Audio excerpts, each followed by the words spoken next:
G'day D-Live and welcome back to the Gives a Minutes D-Live stream for a Wednesday afternoon affair.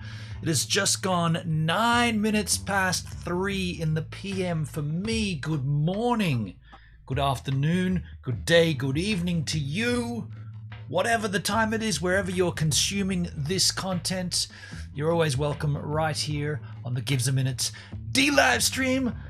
Looking into the chit chat, I see Smokey the Bear, I see Lewd Awakenings, I see Kabaka Duck Holiday, I see Hemping Ain't Easy, I see Davo, and I see Safe, I see 6 Crew, and therefore 6 freaking cheerses, because everyone gets a cheers when they join the Gives a Minutes D-Live stream chit chat.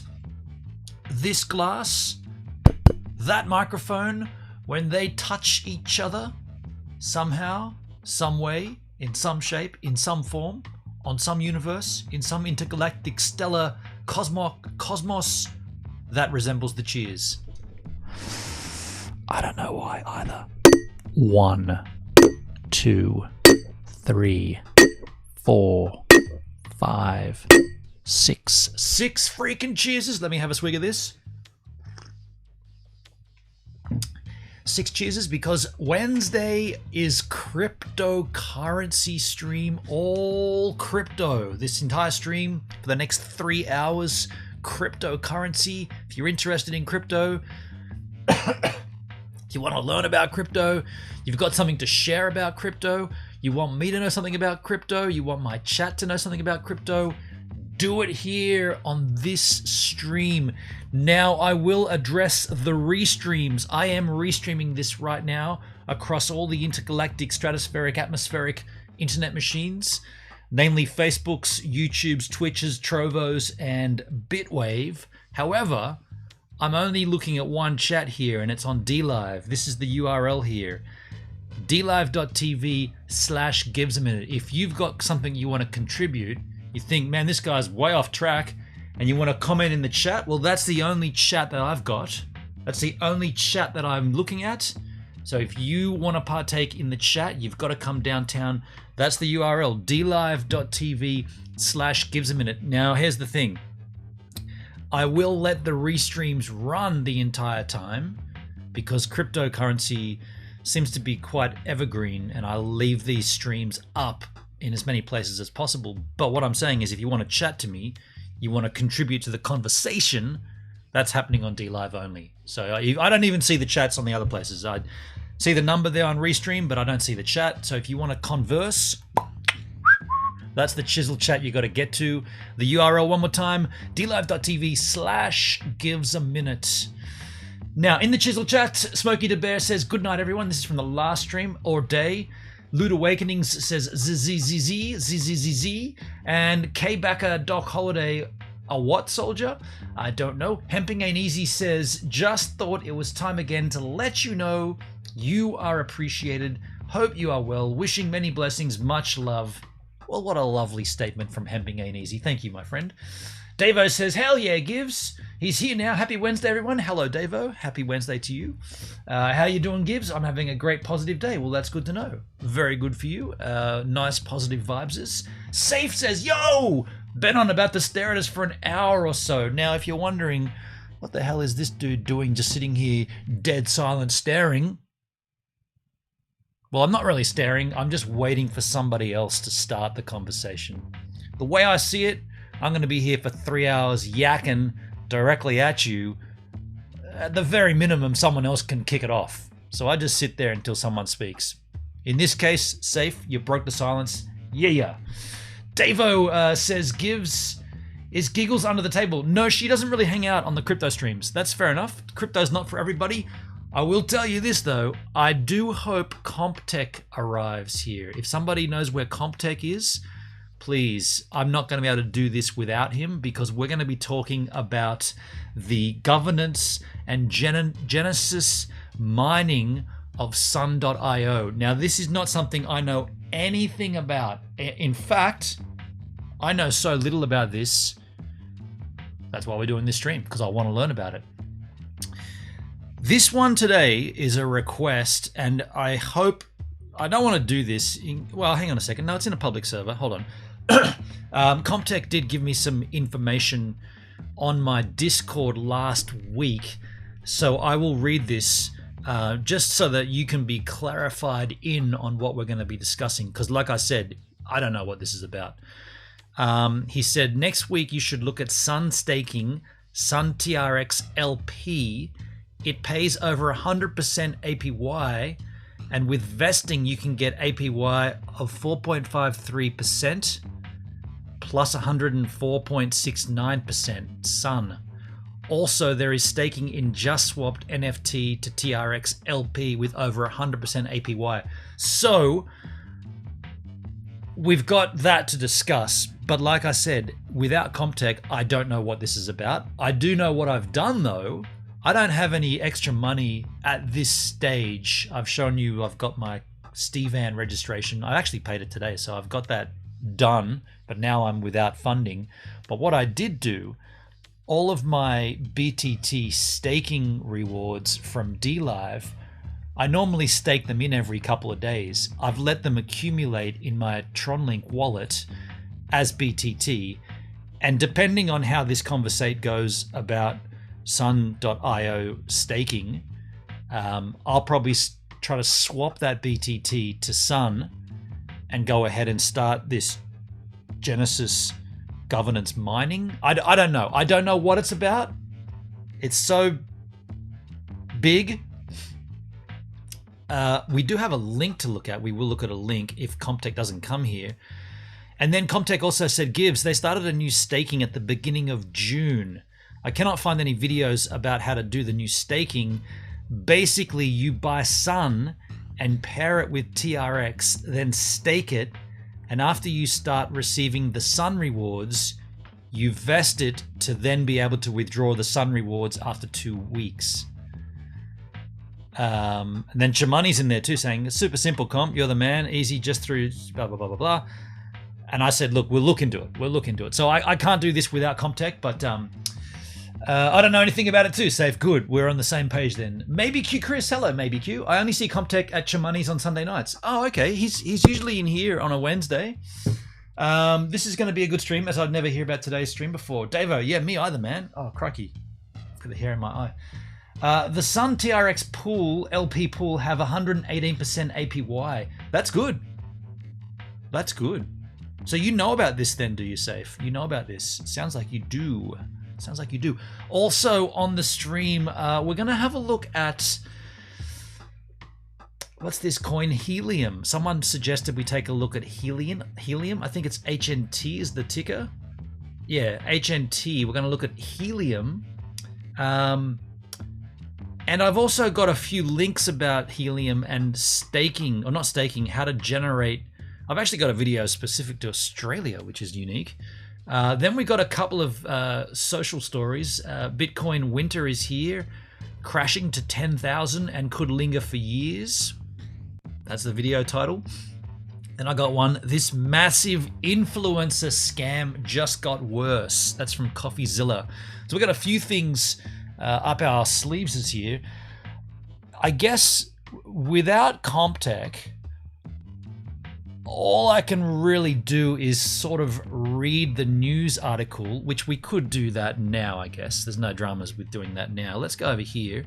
Ah, that's the wrong. Thank you very much, OBS. You've just chosen the wrong one. Awesome. Let me change that to this browser. And why is that ad off the side? I don't care. The ad's off the side, though. Is that every website? No, just that one. Okay, so let me read this to you. So the title of this, Justin Sun commits 5 billion Sun to reward miners and VECRV holders. Now this is from June 2, so this is about a month ago this article came out. Highlights, Justin Sun said that the Sun.io is launching Genesis mining and governance mining. Justin commits 5 billion Sun to reward miners and VECRV holders. So the story reads, Justin Sun announced the launch of Genesis mining and governance mining on Sun.io. The founder of Tron said Sun.io is launching on June 2, today, the day that this article came out. There you go, June 2. At 8 o'clock. This is to fill this is to fulfill the terms of the upgraded Sun project and its infrastructure. Further, Sun tweeted that the launch is in less than 8 hours. Also, he said he would provide 5 billion Sun to reward miners and VECRV holders. Specifically, Justin Sun's 5 billion rewards to miners and VEC holders is a 5-year airdrop plan. Okay. No comments on the article. So that's quite literally all we've got about this situation. Without Comtech here, or Money, I'm going to be at a loss to work this one out.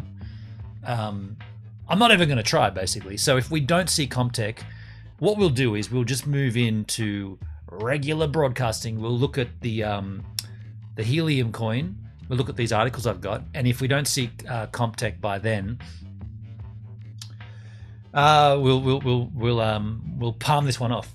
Safe, I have a video about cryptocurrencies. Want to see it? Yes, I do, Safe. I do. What is it about, my friend? What in particular is it about? Link me up, my friend. Link me up.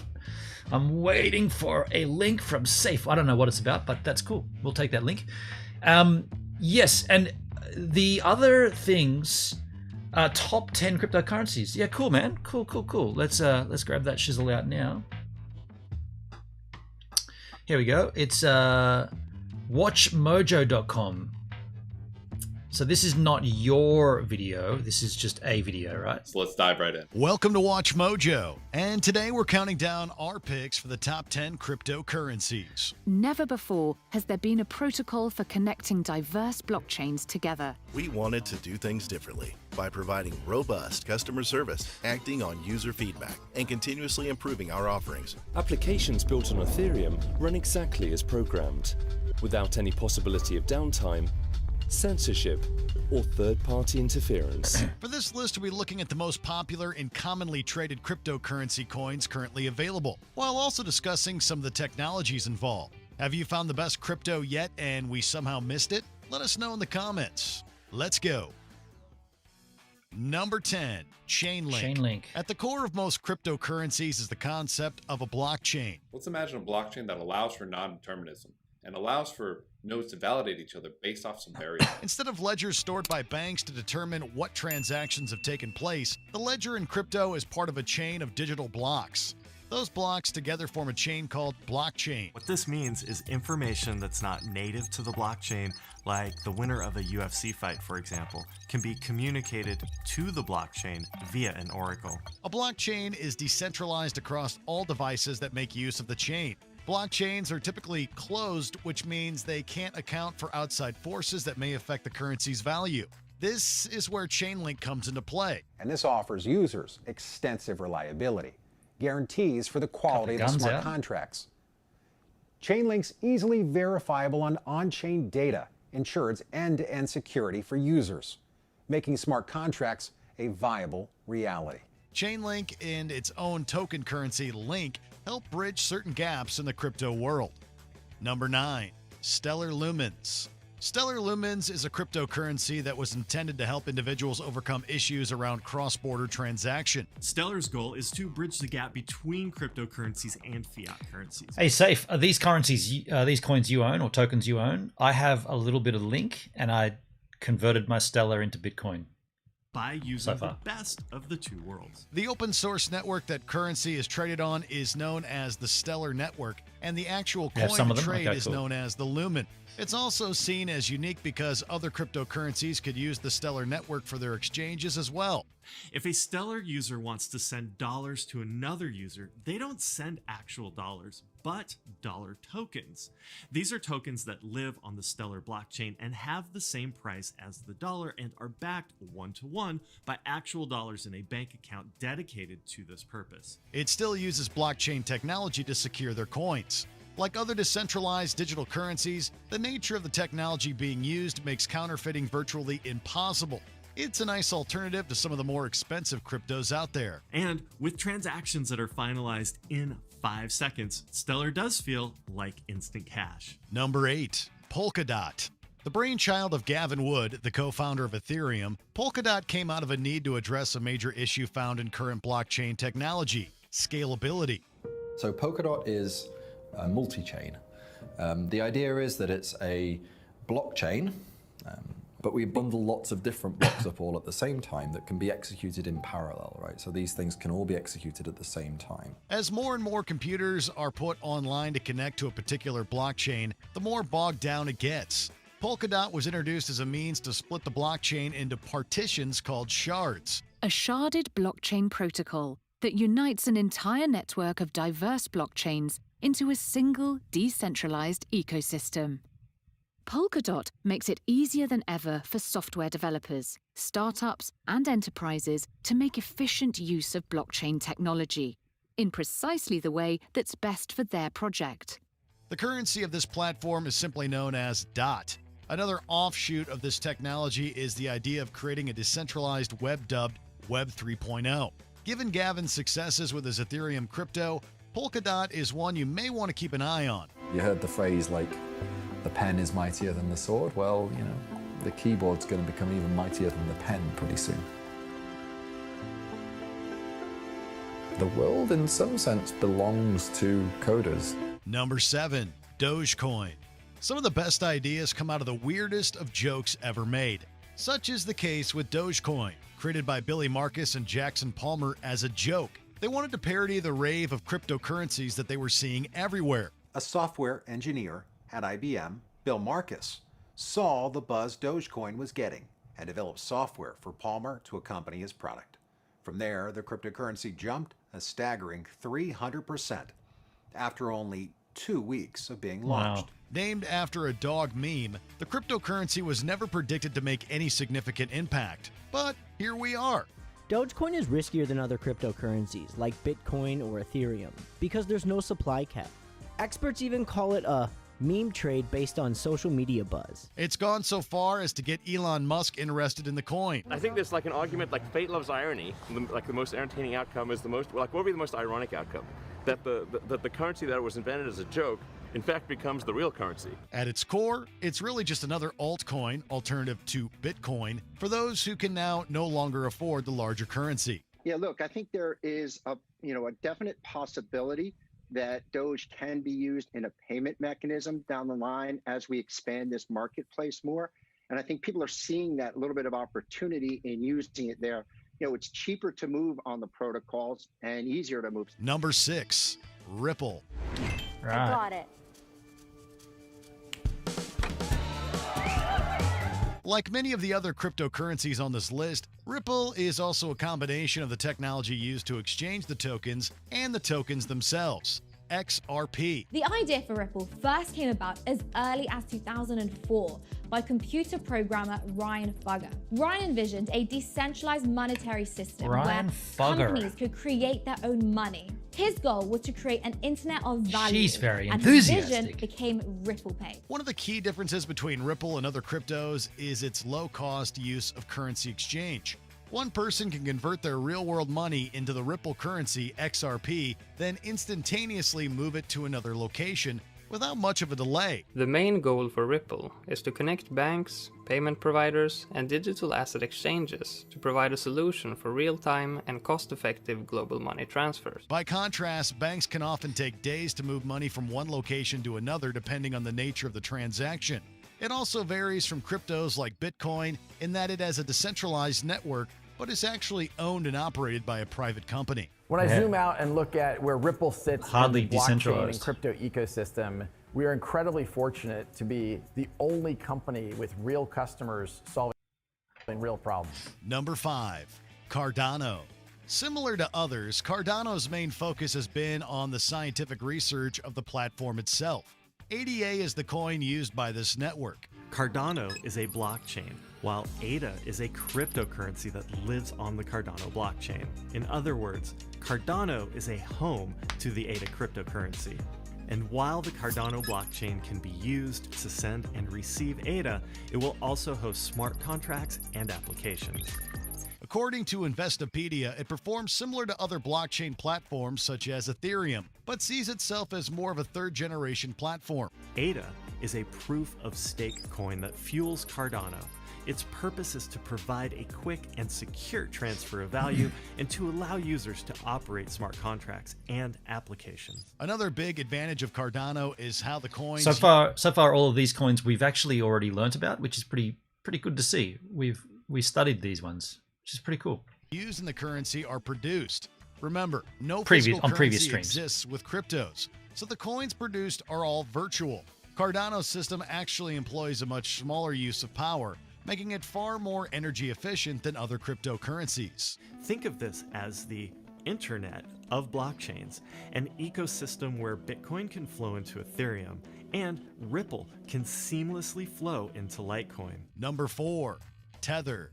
Traditional cryptocurrencies are not backed by an actual bank or other conventional government-issued currency. The idea was to create a stable cryptocurrency that can be used like digital dollars. This keeps the influence of other financial factors away from that of cryptos. For many of those currencies, there can be a tendency for the valuation to fluctuate tremendously. Because it is a stablecoin. Tether is backed by physical reserves, whose value will always be equal to or greater than the amount of Tether issued. Tether, on the other hand, works a little differently. It's part of a coin type known as fiat collateralized stablecoins. The simpler explanation is that every Tether coin is backed by an actual US dollar, which helps to stabilize its value. Every Tether is also one-to-one pegged to the dollar. So, 1 USDT is always valued by Tether at 1 USD. Despite the stability, Tether does suffer from the inability to be converted into real US money. Number 3, Binance Coin. It's kind of hard to pinpoint exactly what caused Binance to grow fast because there's always many different reasons. Much like the trading of the real finance world, trading also exists in the cryptocurrency realm. This happens through services such as Binance Exchange. They provide the ability for crypto holders to exchange their tokens for tokens of another cryptocurrency.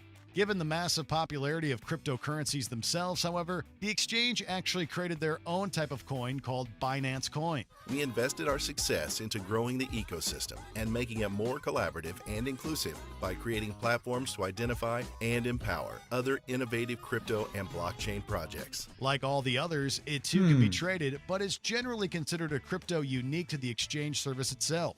The purpose of the coin was to handle trading fees, but has since expanded far beyond this. The future is decentralized. The world is moving forward. We're building new systems to increase the freedom of money for everyone. Number 2, Ethereum. As a cryptocurrency, the Ether token works very similar to others we have seen on this list. It can be traded for other types of tokens and has its own inherent values. However, one major distinction is that the Ethereum network can contain executable code. Ethereum is an open source platform to build, distribute next-generation decentralized applications. That is, applications that have no middlemen, where users interact with social systems, financial systems, gaming interfaces, all in a peer-to-peer fashion. So what does that really mean?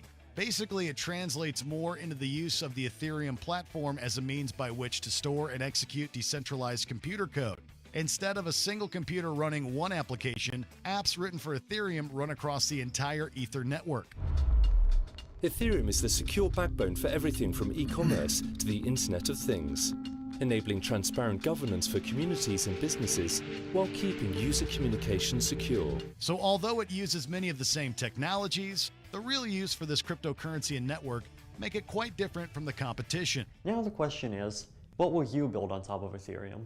Before we continue, be sure to subscribe to our channel and ring the bell to get notified about our latest videos. You have the option to be notified for occasional videos or all of them. If you're on your phone, make sure you go into your settings and switch on notifications. Number 1, Bitcoin.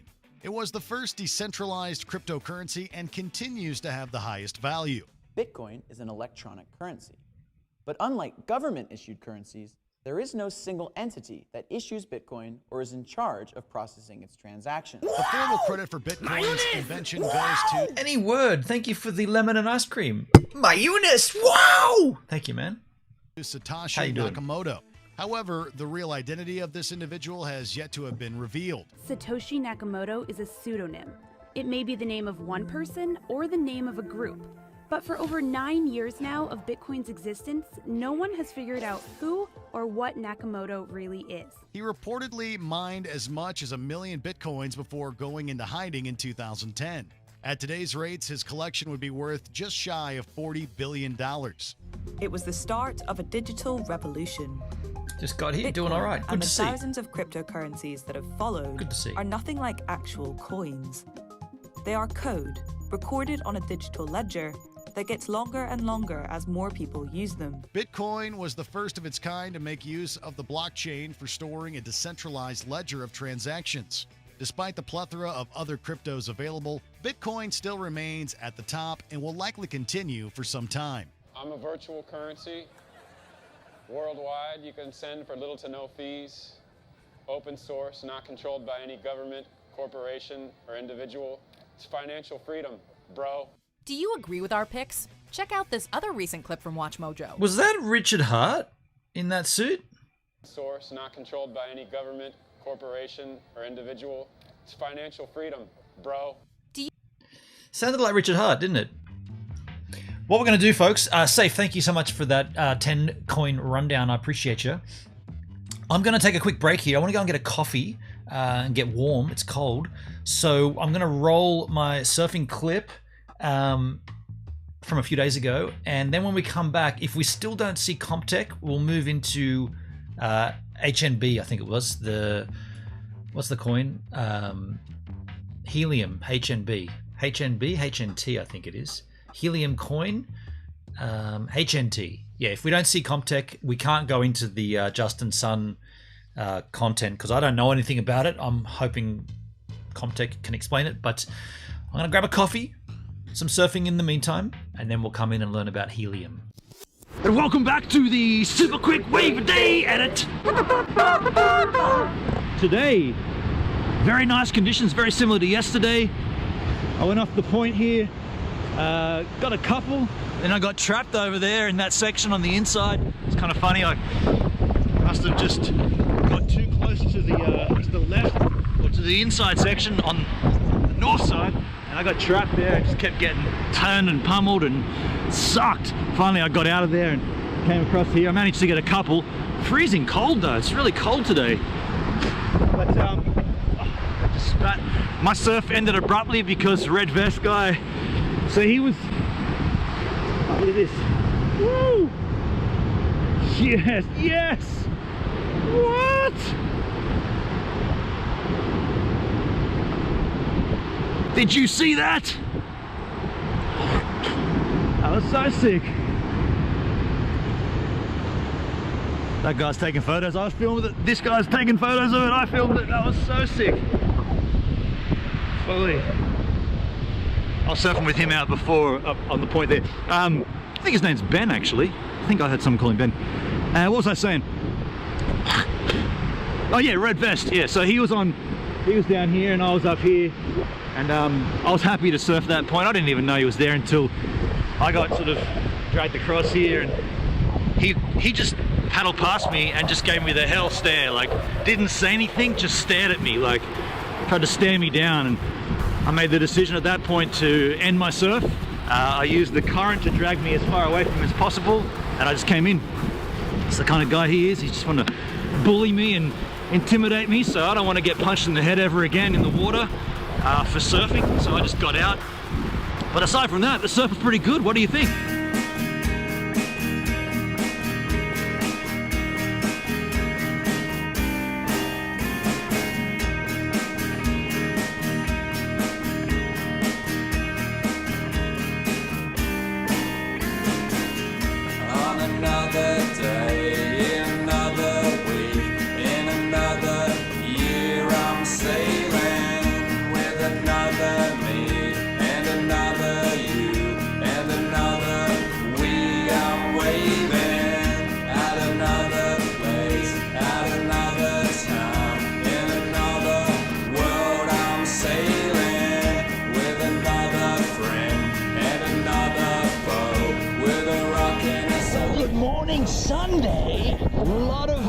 offshore wind, swell.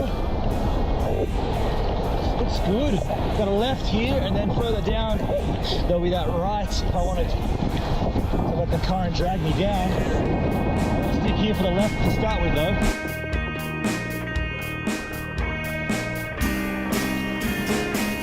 Sail to the moon, drive by the stars, rock to the sun. I'm sailing with a wind that comes and a tide that turns. Set the sail and run. I'm sailing, pushing through the storm, swallowed by the sea, drifting into the sun. I'm sailing, I'm not waiting, I'm not sailing, I'm not waiting. That first wave, that felt so sick. Tell you what though, after that wave, I got caught on the inside over here.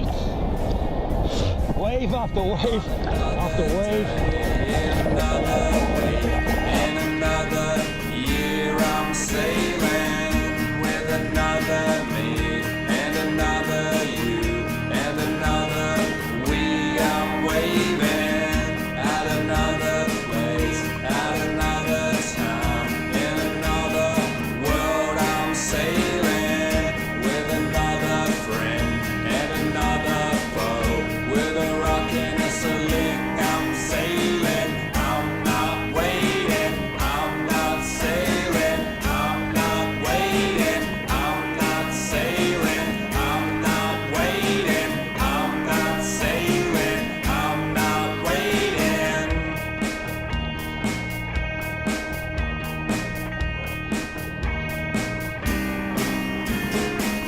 Sail to the moon, drive by the stars, rock to the sun. I'm sailing with a wind that comes and a tide that turns. Set the sail and run. I'm sailing, pushing through the storm, swallowed by the sea, drifting into the sun. I'm sailing, I'm not waiting, I'm not sailing, I'm not waiting, I'm not sailing, I'm not waiting, I'm not sailing, I'm not waiting, I'm not sailing, I'm not waiting, I'm not sailing, I'm not waiting.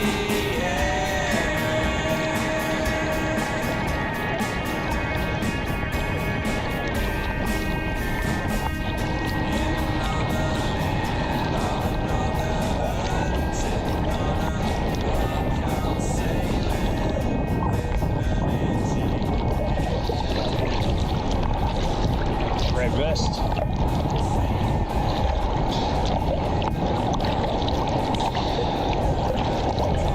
Guess that's my surf done. I'm sailing, I'm not waiting, I'm not sailing, I'm not waiting, I'm not sailing, I'm not waiting, I'm not sailing, I'm not waiting, I'm not sailing, I'm not waiting, I'm not sailing, I'm not waiting. What do you say? What do you know? What do you do? What do you think? Pretty good so far. Good fun. Now look, while I sit down and think about how much fun that was, you guys can go back to the live stream.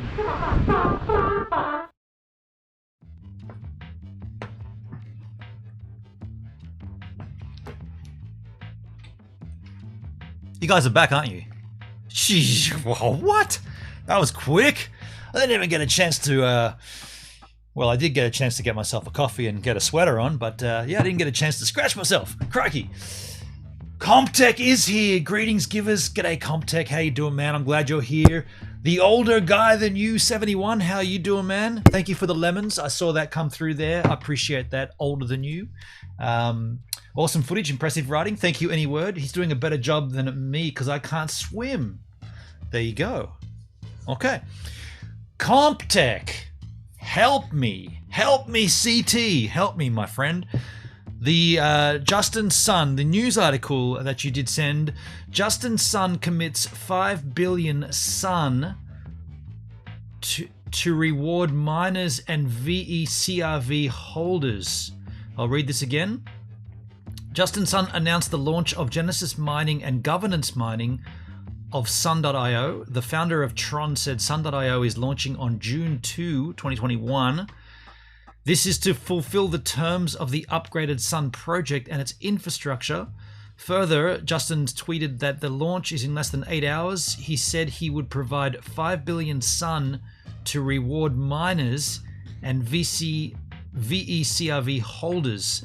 Specifically, Justin Sun's 5 billion rewards to miners and VECRV holders is a 5-year airdrop plan. Comtech, how do we get involved? Your messages on my Discord stated new staking at the beginning of June. You buy Sun and pair it with TRX, then stake it, and after that you start receiving the rewards. Then you vest it, and then you're able to withdraw. It pays over 100 APY.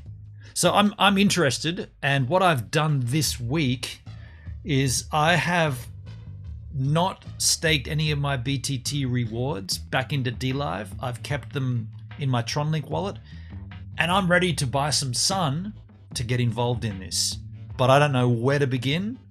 I don't even know what it is, to be completely frank. So this is going to be interesting. If you want to help us out, want to talk us through this, I have got the website here, sun.io up. First integrated platform for stablecoin swap, stake mining, and self-governance on Tron. Connect to wallet. Now, would that be my Tronlink wallet? It would be, wouldn't it? Of course it would be. But I'm in Firefox. I've got to open up the Brave browser. I'm not sailing, I'm not waiting. Any word, hell yeah. Good tune, huh? Now, Comtech did say hello. Are you here, Comtech? Are you maybe you're not here. How is the weather where you live, where I live? Cold right now. Hey Siri, what's the temperature? It's 14 Celsius right here, right now, which is no surprises being winter. We are in the winter months at this stage in Australia. Here we go, Comtech. You want to exchange BTT to TRX to start with? So that's the first port of call. Now, have we done that before? I think we have done that, haven't we? I've got a few. Let me. I'll tell you what I'll do. I will open up my Brave browser. Actually, I shouldn't have put that down there because we may need it. Where's my Braveskis? Let me open up a new Braveski browser. New Brave, and I'm going to put you Yahoos over here as well on the Brave browser. And drag this over so you guys can see it. Any fellow stationary topographic flat water earthers here? Crikey, I'm not even sure what that means. So let's just see how much BTT I did acquire. Let me just punch in my password. A series of dots is here. So, I'll just refresh that. Sometimes it takes a...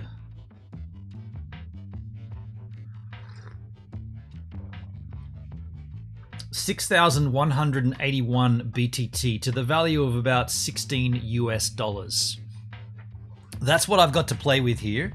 So I've got to exchange that to TRX. Mayonnaise! Wow! Mayonnaise! Wow! Wow! The older guy than you, 71, with the ice creams.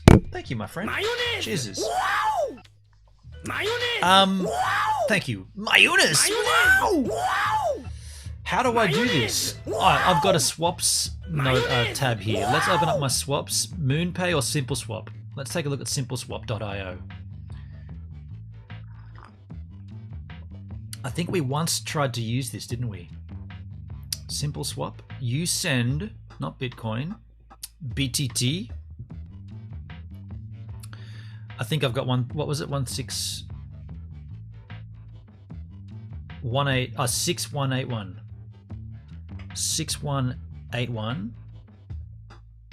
Ever used Uniswap? I haven't used it. No.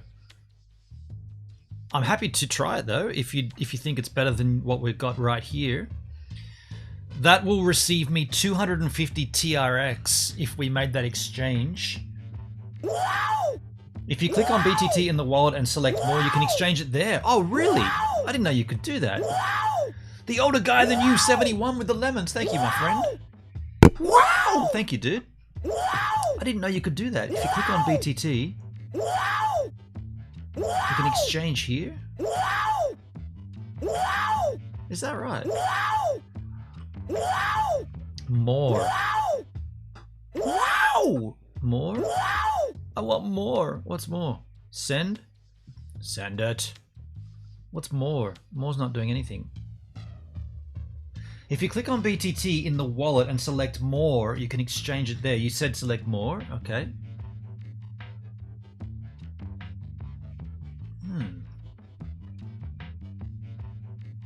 Doesn't seem to want to do anything for me if I click on more.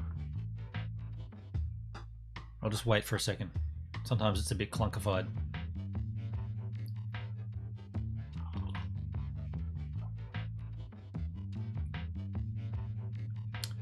Alcoholic. To swap BTT. How you doing, man? To swap BTT for TRX, you're gonna have to wrap it first. To wrapped BTT, you sure? It should show you Poloniex. I've never used BTT or Tron before. Okay. It doesn't do anything there. I get a receive and send tab work, but that's literally not doing a thing when I click on that. Yeah, it's not doing anything.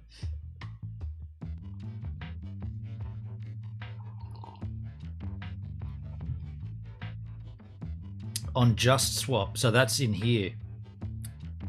Swap is here. Here's just swap. It showed exchange when you click on more. It did? What? When? What? What did I miss? How did I... What? What? Really?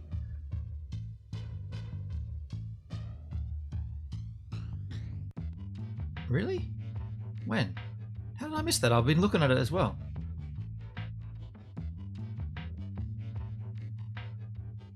He missed it. Yeah, I totally missed it. So it did work, did it? Okay, so if it worked, what I'll do then, I will just close the tabs and open up a fresh tabski. Of course, I put it over here.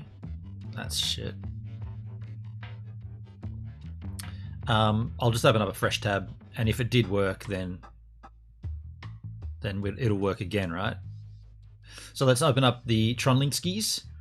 Let's go more, and let's just wait. I won't touch it. Okay, there you go. Oh, there it is. Exchange, trade on Poloniex, DEX, or DApp chain. Okay, cool. There it is. Exchange. So let's hit exchange. What was that noise? Crikey. Hit exchange. Poloniex.org.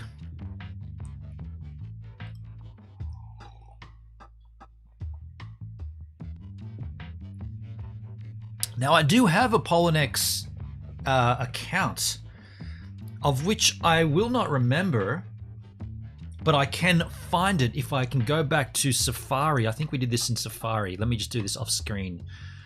Oh no, we did it in... Did we do it in... I don't know where we did it. Let me have a look. Poloniex. I've been out of the hospital for 2.5 months. Oh wow, dude. Congrats on getting back into the real world. How are you feeling after that? Let me just have a look for my Poloniex login here. Now, is Poloniex... No, that's Poloniex.org. I was wondering that. I do have a Poloniex.com login. Is that the same as... Good, thank you, Comptech. This instance of Poloniex is linked to my wallet, so therefore I don't need to find my .com login. Okay, cool. So that means we are good to make this trade. BTT, let's find the exchange. I guess we're looking for the exchange, BTT to TRX. BTT to TRX, here it is. So we're going to have to make a trade here. Is that too small for you guys to see? If I make it bigger, does it sketch the scene out? A little bit. Yeah, I'll keep it there. Are we going to literally make a trade here? Is that how we're going to do it?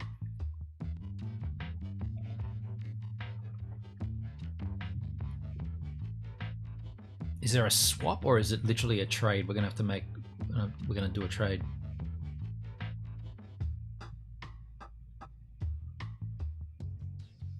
Exchange it there. Okay, so we're going to exchange it with the market, BTT to TRX. Trade history.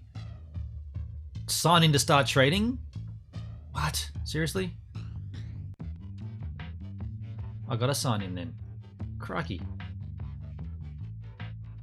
Had a hole in my heart the size of a dime. Crikey. That's no good.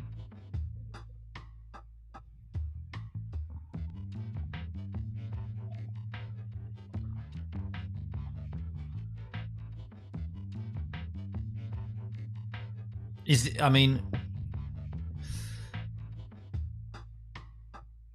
I wonder if this is the best way to do this.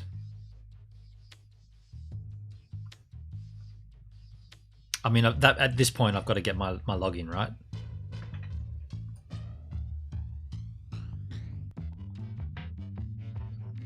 At this point, it's asking me for my login. So it's an email address. I wonder if it does work. I didn't use a .org though. You can use SimpleSwap if you want. Let's try that instead. Let's try that instead. Let's go SimpleSwap. SimpleSwap. Leave that open for the moment. SimpleSwap.io.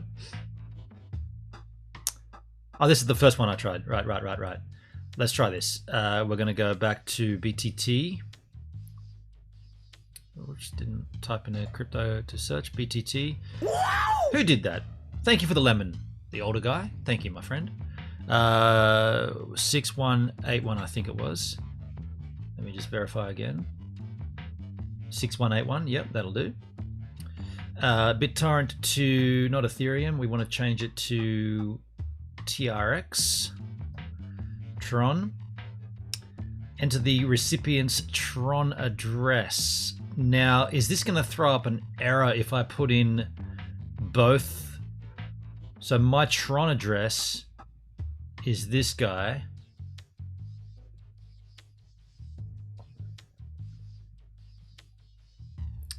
Oh, sorry, here. That's my receiving address. Now, when I click exchange, it'll tell me to put in my sending address, won't it? But that's from the same wallet. Is that going to be an issue? Is that going to be an issue? Because they're both in the same wallet. My sending address from BTT transfer account is the same wallet. It's not going to be a problem? Okay, cool. Let's copy that then. Well, it's the same, so I can just paste it.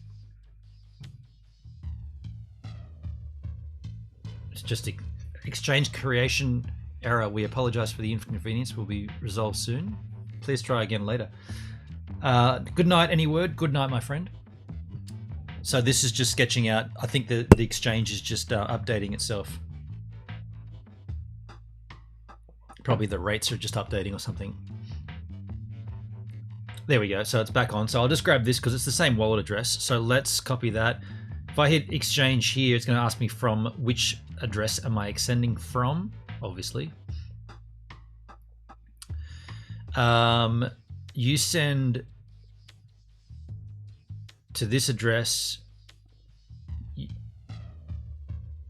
Send your BTT. You send BTT, you get TRX. Recipient address.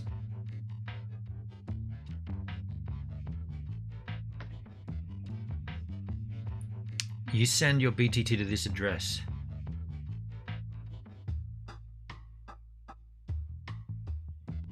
Okay, I've never used SimpleSwap before, so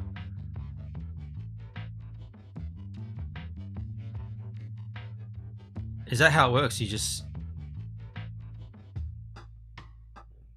I guess I copy that. Oh, you paste that address in your wallet.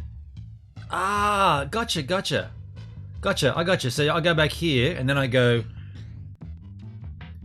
to BTT and I click send, and the receiving account is the one that they've just given me, and the amount is 6181. Token BitTorrent 6181. Damn, that's it. No fee. You paste that address into your under the send BTT. Yeah, okay. I've just never done this before, but that's pretty cool. And then that will send it to TRX to my specified recipient address. Let's hit it then. First time I've ever used Simple Swap. Looks pretty simple. No fees there. Rad. Comtech, before I hit send, I'm going to assume this is correct. The receiving account is the one that they've given me here. I've put it in here. The transfer account is that one. And that tells me it's coming into the correct TRX address. The maximum amount is 6181, and let's do it. Correct. This is cool. Cool. Here we go. There is a fee of 0.1 TRX, no worries, and a 281 bandwidth. That's cool. Let's hit it.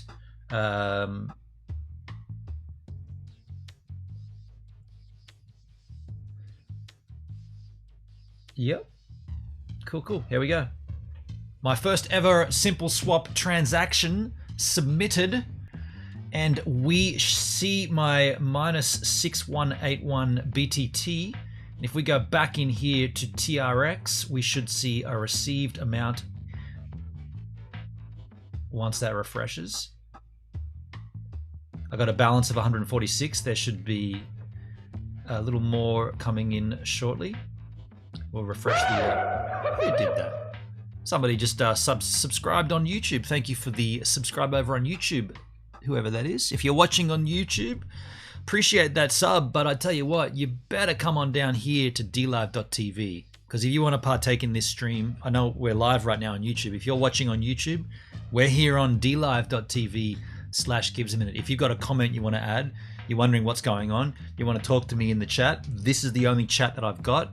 It's on dlive.tv/givesaminute. If you're not here, I can see the number on Restream, but I can't see you chatting. So if you've got something you want to add, please come on down to DLive. Music Man, how you doing, man? Thank you for the lemon, Music Man. So let's verify that this has come through. If we refresh, not there yet. Let's check the transaction history here. Transfer account, receiving account, TRC10 transfer, transaction ID. We can check that. We can check it on TronScan right here. We'll just check it on TronScan to see how it's going. Transaction details, success. It says it's confirmed. It should be in then. Okay, well then we will refresh. We will keep this up and we will refresh my success. That's successful there. So do we update? We don't see it. We don't see it here. We don't see it yet. Successful 2 minutes ago.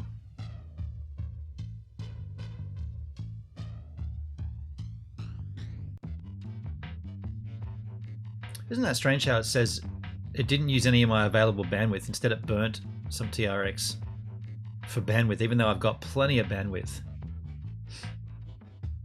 It just didn't touch my 5,000 bandwidth. Has that come through yet? Come on. Come on. Let's refresh.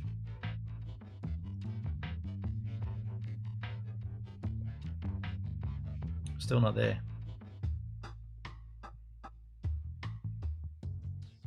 There it is. So the value just went up. Here we go.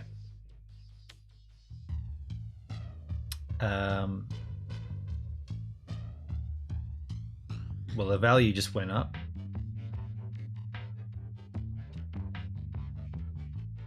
$396.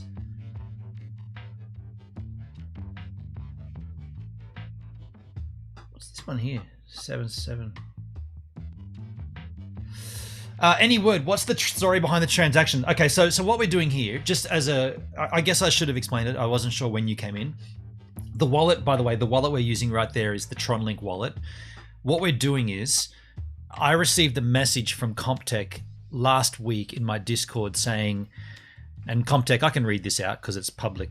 It's not just a DM to me, it's in the public server. But Comptech says, next week, which is now, you should look at Sun staking Sun TRX LP, it's paying over 100% APY, and with vesting you can get APY 4.5% plus 104% for the Sun. Also, there is staking in JustSwap NFT TRX LP with over 100% APY. And I said, okay, so what I'll do is I'll look into that, but I don't have any disposable income right now. I've had a bunch of bills in regards to my vehicle, and I've got to pay all that crap. So I'm pretty strapped for money at the moment. But what I do have, I'm staking BTT as a streamer on DLive, and I earn rewards. So what you just saw was me not... So usually every couple of days, I reinvest my BTT stake rewards back into DLive. But what I've done since this message came through from CompTech last week, I haven't been staking it.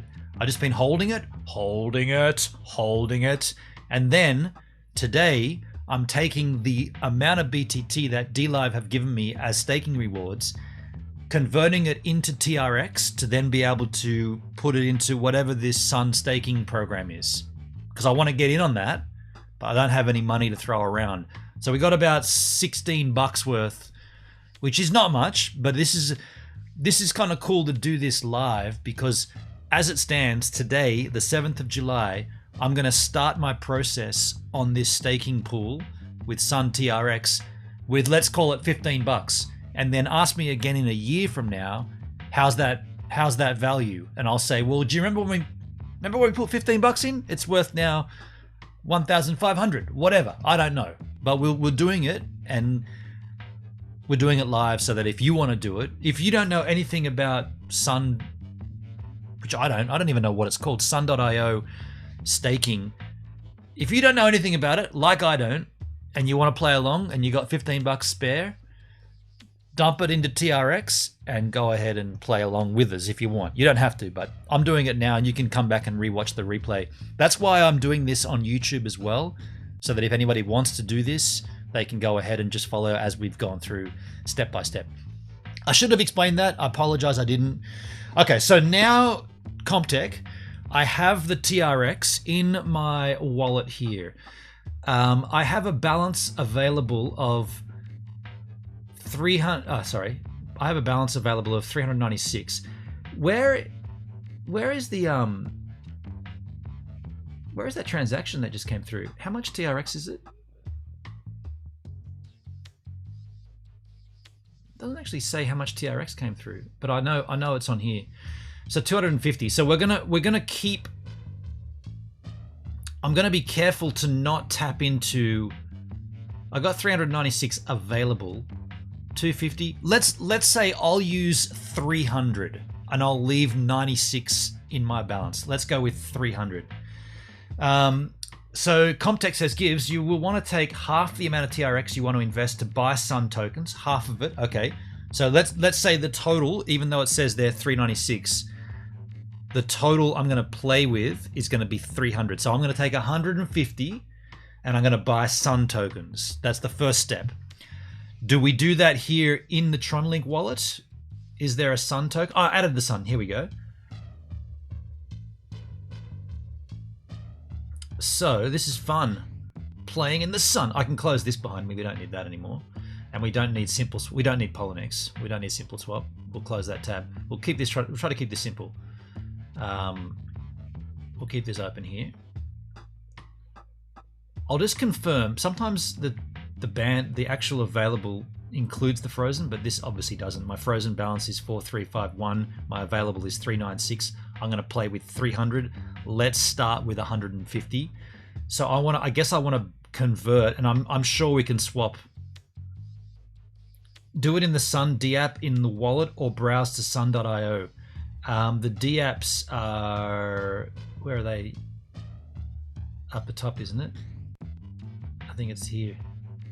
Sun DApp, here we go. It automatically links to your wallet, here we go.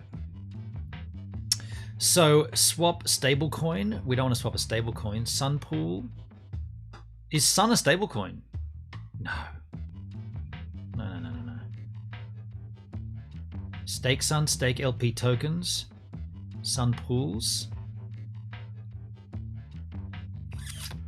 I thought actually we can close that simple swap down. I thought the first process would be to swap in the Tronlink. Wouldn't it be here to swap some TRX to Sun in Just Swap? You want to take half the amount of TRX you want to invest to buy Sun tokens. Gibbs, you will want to take half the amount of TRX you want to invest to buy Sun tokens. Okay. Sure, just swap it in Just Swap. Yeah, okay. So, just to confirm, we are just going to do 150. I've got 300 to spend. I'm assuming the other 150 is for something else that you're going to tell me soon or sometime. Let me just upgrade this list here. So the amount of TRX is going to be 150. To the token is going to be, we're going to send it to Sun. So let's add Sun. We can search for Sun here, SUN, Sun token. Now there is Sun Old and Sun. I'm going to assume it's just Sun. The other half of the TRX is used to pair with the Sun tokens to make the pair. Okay, gotcha. Okay, all right. I'm glad you're teaching us this. So it's going to be the actual Sun token, not Sun Old. So let's hit Sun. So that's going to give me a totes of 461. So 150 TRX will get me 461 Sun. So the liquidity provider fee is 0.45 TRX. Let's swap that now. Just making sure from 150 TRX to that Sun. There we go. Minimum received price 1 Sun equals that, 1 TRX equals that. Price impact, confirm the swap. Bam. Just swapped it there. Very simple on justswap.org. We're going to check it on TronScan. It says it's completed, but we'll just check it as well. Transaction details success. We'll see how much we burnt here. Oh, it did. Oh, crikey, it used energy. Look at that. Look at the energy it used. 45,000 energies and 350 bandwidth. Let's have a look at my energy and bandwidth situation here. We refresh this now. Energy went down by half skis. Bandwidth went down by a tad skis. Lucky I got a bunch of energies. Let's go down to Sun token, which I've added. There it is, folks. There it is. I've got 461 Sun. Let it shine, let it rain, let it sun down. We'll close that behind. We'll close down Just Swap, or we'll just close it there and close it there. So here we are. Now, next step. We can confirm how much TRX we've got left, 246, but don't forget I'm going to use 150 more of that to do the pairing. Okay. So we're good. We've got some Sun tokens. By the way, look at my CTT token. Comtech tokens, folks. I got 10 Comtech tokens and 1 Comtech token original. How many of you have got those, huh? None of you. Thank you, Comtech, for your token. So what happens now? The next stage.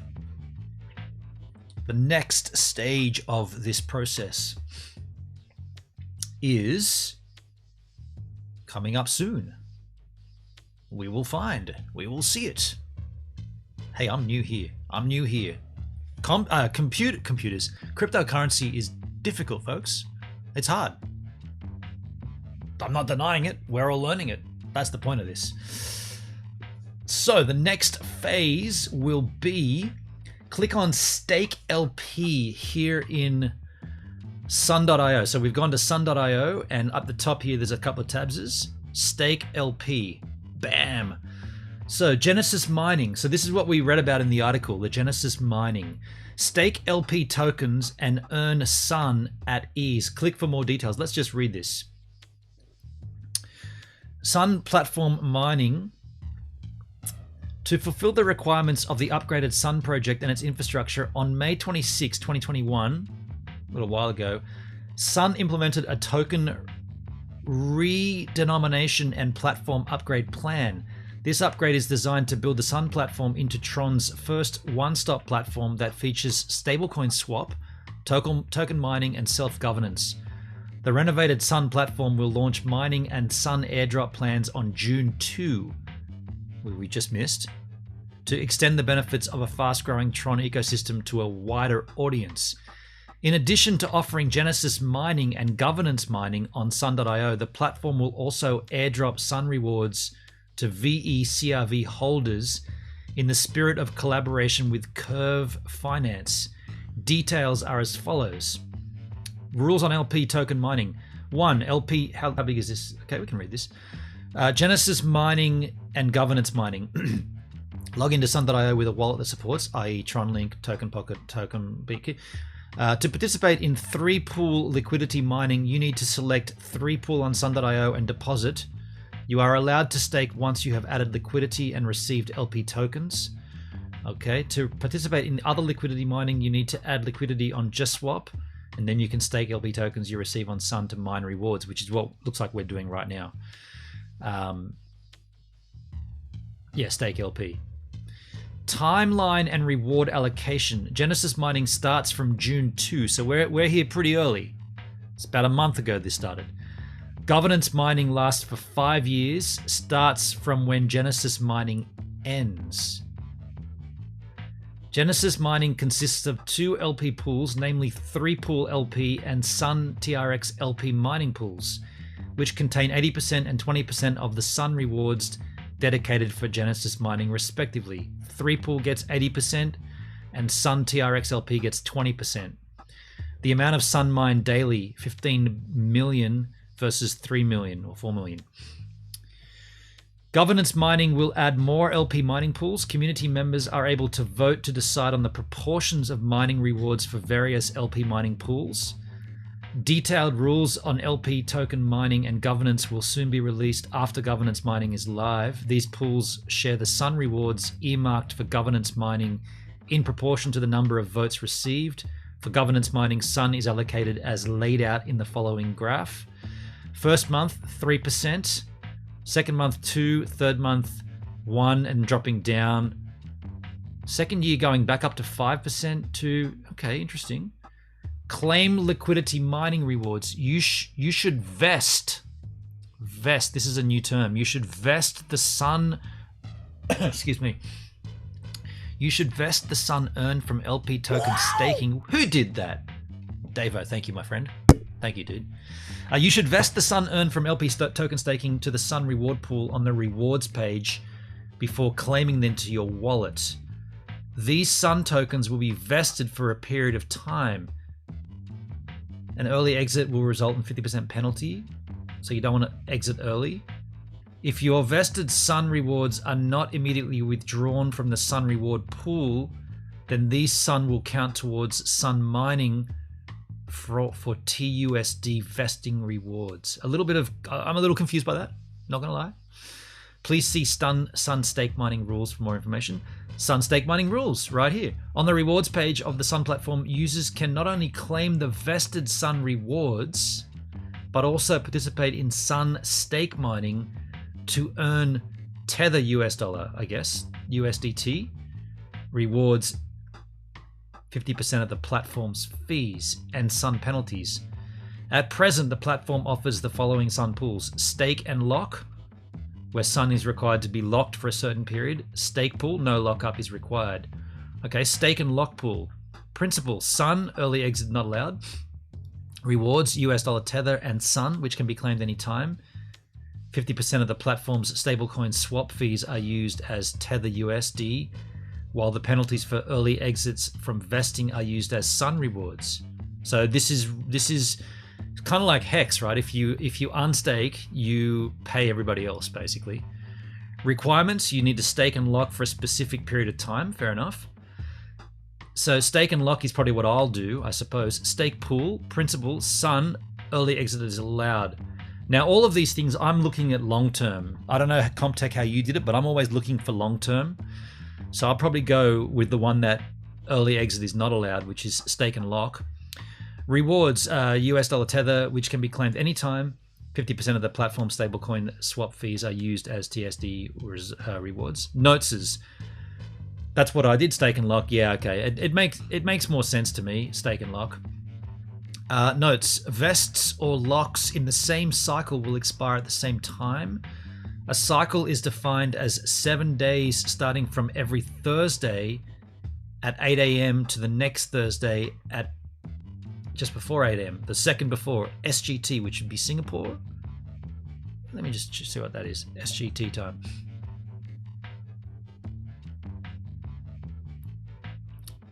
Shared governance token. SGT time. Singapore. Yep. Cool. So Singapore. Rules on airdrops to VCRV holders. I'm not even sure what a VECRV holders. In the spirit of cooperation with Curve. Okay, so that's Curve. Finance, we look to extend the rights and benefits of the Sun platform to all Curve DAO members by holding 52-week airdrops to VCRV holders. So I don't actually have that. Airdrop details: total amount of Sun for all the airdrops, 1% of total Sun supply. Airdrop duration: Sun platform will take a snapshot. Okay. So that's happening throughout a whole year. So maybe you should be holding some of that as well. Okay, I don't hold any of that. Ways to claim the airdrops: where airdrop page on the Sun platform. How? Confirm at Curve Finance to see if you hold Curve in your Ethereum wallet. Import the private key. Okay, so this is probably not something I'm going to be bothering with. Notes: to ensure all the Sun airdrops go to real. I've only done the staking investing. Okay, so this is a helpful article. I'll give them a yes. Gotta sign in. Get that crap out of there. Okay, so we're not going to bother with the airdrop, but we are going to go ahead and we're going to stake here. So, just to refresh, there are 3 types. 2 different types: 3-pool LP and Sun TRX LP. This obviously gets the bulk of the rewards, 80%. So, stake LP token and earn Sun at ease. I'll make that bigger for you yahoos. Actually, that's cool that can go right up, right? That's cool. You guys can see that heaps clearly, huh? Actually, that's too big. That's better, so it still sits on the same page. So do Sun TRX LP. So this one here. Deposit amount. Sun TRX LP. So we're going to deposit the 150 in here, right? Oh no, sorry, all the Sun we've got. How much Sun was there again? 461. So if we go... click on the Just Swap link. Or again, Just Swap link. Just Swap.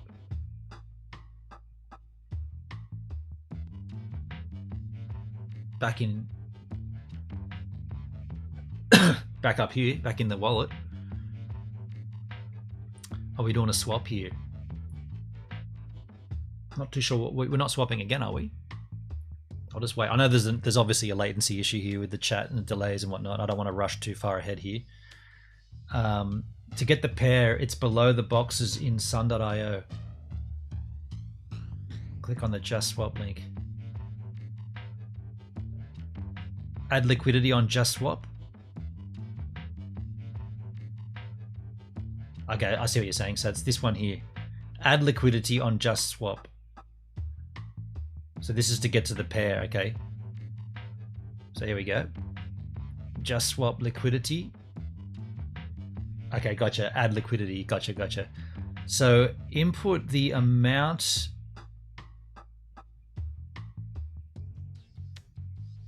Can I make that a little larger so we can all see it? Yeah, I can. So what we're doing here, we're giving liquidity to select them, yeah, with the max Sun, gotcha. And that gives us half, yeah, right, okay, that took the half TRX. Okay, cool. How did you know all this, Comtech, dude? You little legend. How did you work this? Seriously, you worked this out? Dude, I know what's happening, but I'm sort of a little bit lost on I guess it makes sense. We kept it half and half. This adds liquidity to Sun TRX. Yes. And this is how we're going to earn the rewards, by contributing our Sun and our TRX together. We're going to earn the rewards when people use that facility of the swap, right? Charles, what's up, Gibbs? And Gibbs, how you doing, man? Good to see you, buddy. So that's that. And then we click supply. Mayonnaise! Wow! Mayonnaise! Wow! Charles, thank you, man. Yeah, and banking it. Yeah, banking it. Right, yeah. Gotcha. Makes sense. So we just hit supply then, don't we? Because we're not buying anything. We're staking, right? We're locking our stuff. Yeah. Here we go. Please follow the steps here. It's going to say approve Sun request signature. We are going to allow this address to spend your Sun. Yes. By signing this request, you are allowing the other party to transfer your assets. Yes. Smart trigger contract mainnet. Yeah, contract. There's the contract approval, and let us accept. Signature confirming. We can view it on Tronscan, or we can just accept it, but I want to see it anyway. It says it's pending here, so we'll just check on Tronscan. It says it's successful done. We'll see how much energy. Ooh. That burnt 22,000 energy and 300. Ooh, we're going to be going pretty low on it. Lucky I got a lot of energy. Lucky I got a lot of energy there, folks. Confirm supply. Interesting, you still got to confirm it. Let's confirm the supply. And now it's saying another request signature. Okay, another request signature. JustSwap is requesting to send that TRX. Gotcha. Yeah, the other half. Yeah, accept that. Let's see. Approve Sun and add the TRX pending. Let's see how much that burnt in terms of let's check it on Tronscan. Ooh, we're gonna have used nearly. I reckon that's gonna go over. Yeah, we did. We burnt some TRX for energy. Yeah, cool. That's fair enough. Liquidity added. Bam! And close that. So now let's just have a quick look. Look at my liquidity. Sun TRX. Let's check my energy. This will be 0 when we refresh this. Yeah, see, we burnt all the energy, and we lucky we had a little leftover TRX to play with, because we now have we did burn a little energy there, a little TRX, little liquid TRX.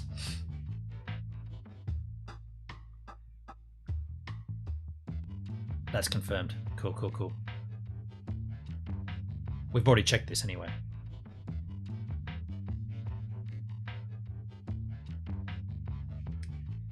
Now you will go to sun.io to invest. Okay, so let me just see again. Yeah, 95 available balance, sweetness, and energy is building back up slowly, of course, but getting there. We have. You'll see now there is no Sun left. We used it for liquidity, and we have the available balance is 95 TRX. So let's go back. Let's close all these Tronscans. Let's keep that open. Let's close the Tronscan. We don't need to see that anymore. Let's close JustSwap. So we're going to go to sun.io to invest. This is sun.io. You should wait until your energy replenishes unless you want to burn liquid TRX. I don't think we have a great deal left to do here, Comptech, do we? We've got one more process, I guess.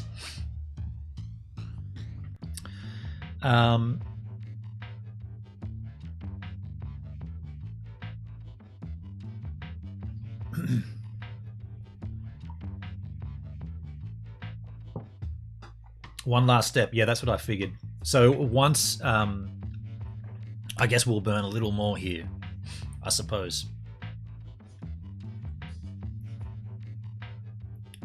That step is staking, I suppose. Refresh the browser. Refresh your browsers. So, there's my deposit. There's my Sun TRX staking deposit of 154 TRX. And you don't see my liquidity there.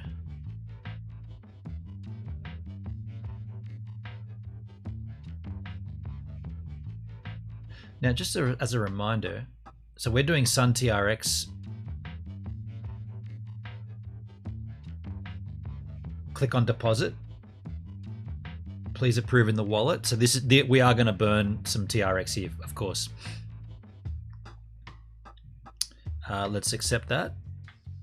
Staked it. Request signature. Accept.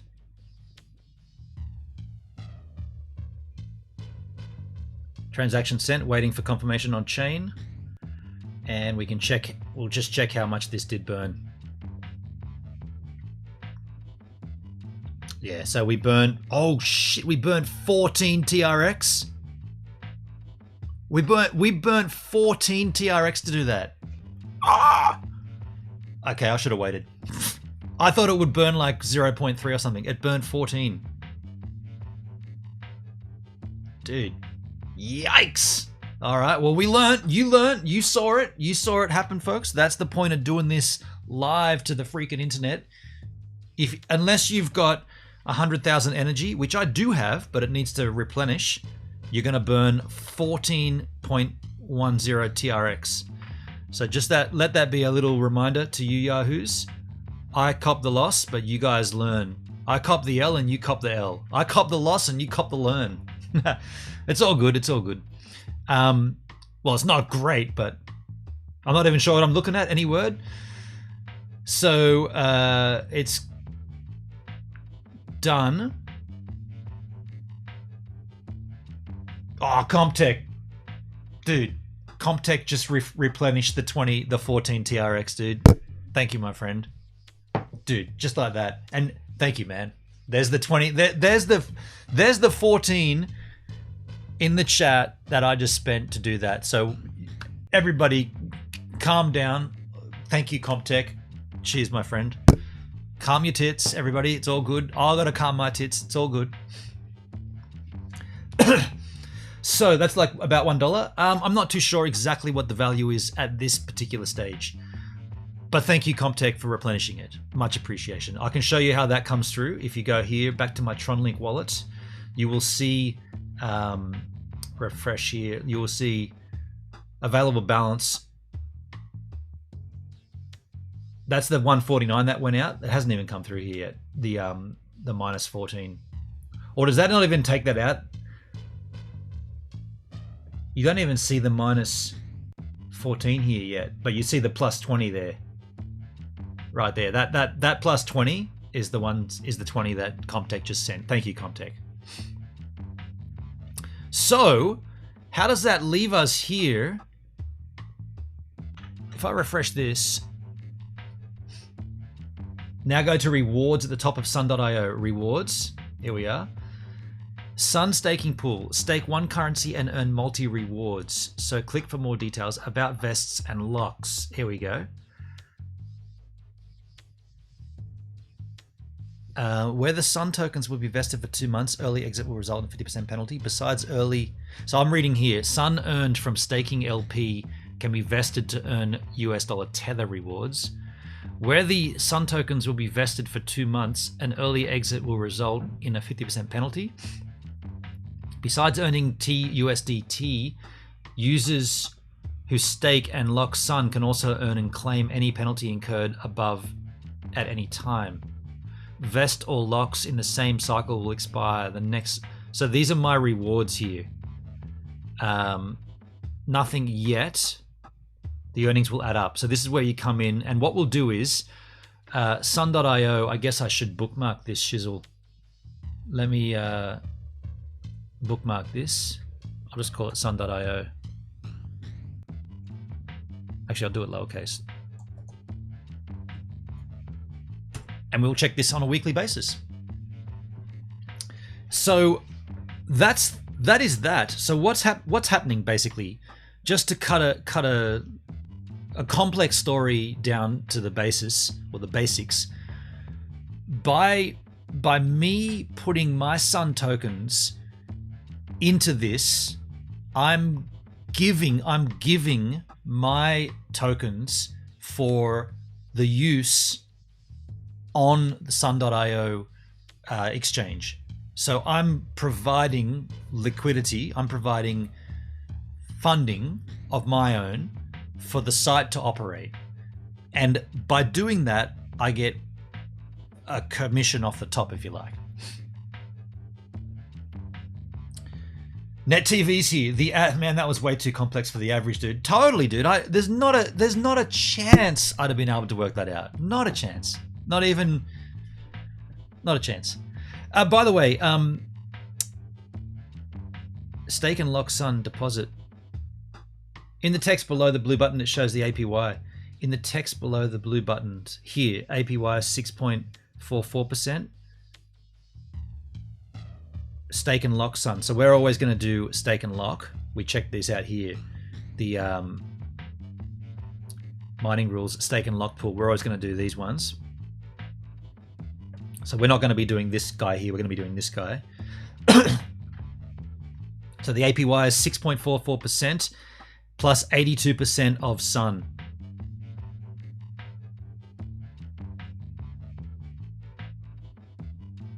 Yeah, okay. If I refresh that, nothing will happen yet, will it? No, nothing's happened yet. Cool. Thank you, Comptech, for walking me through that, dude. Very much appreciated. I can follow it because I'm used to crypto, but damn, most people would be like, see you later. Yeah, Net TV, right on. That was very complex. What I might do... Do you think it might be worthwhile doing the same thing again this week? Not staking in any BTT, and like we'll add to this next week. Do you think that's a good idea? Comptech, sure, it's not easy, but the investment can be worth it. So maybe I'm just thinking, when we look at this next week, if we're going to see a return, it might be worthwhile doing it again and building on that return. So compounding it. And then what I could do, as I get familiar with the process, I could go week for week. Like 1 week I could do my regular BTT staking on DLive, and then the next week I could do adding to my locked stakes here, investing. The other thing we've got too, you can add to it if you want. You may need more energy. Yeah, okay. I was going to say, when you add to it, do you just add? Actually, you know what? We'll leave it. I don't want to confuse myself or anybody else at this stage any further than what possibly they already are, because I know I'm confused. I'll let the energy build up. Okay, what I'll do this week, okay, so this week I will do my regular staking on DLive. And then the next week, we'll come in here, we'll have a look at the returns, and from then, I'll hold it off again, and we'll do the process that way. We'll go week on, week off. Can I send you a screenshot? Sure, just flick it in the Discord, dude, or flick it, DM me in Discord. Are you in there now? I'll put a screenshot in the Discord. Yeah, go ahead. I'm here too. So this is your staking, stake and lock Sun. Cool. And how did you work this out, dude? Like who's your Comptech? Who's the guy that Comptech'd you up? Because I would never have got that, dude. Crikey, I'm still confused by it. I'm still very confused by it, actually. Sun staking pool.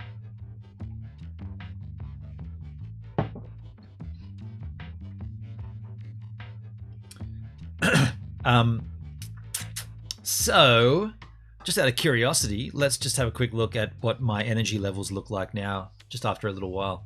just so that you guys can see how energy builds up. 210, if I refresh that, 768. So you can see it does take quite a while to build up that energy. In an ideal world, you would not transact until you've got the full bar of energy.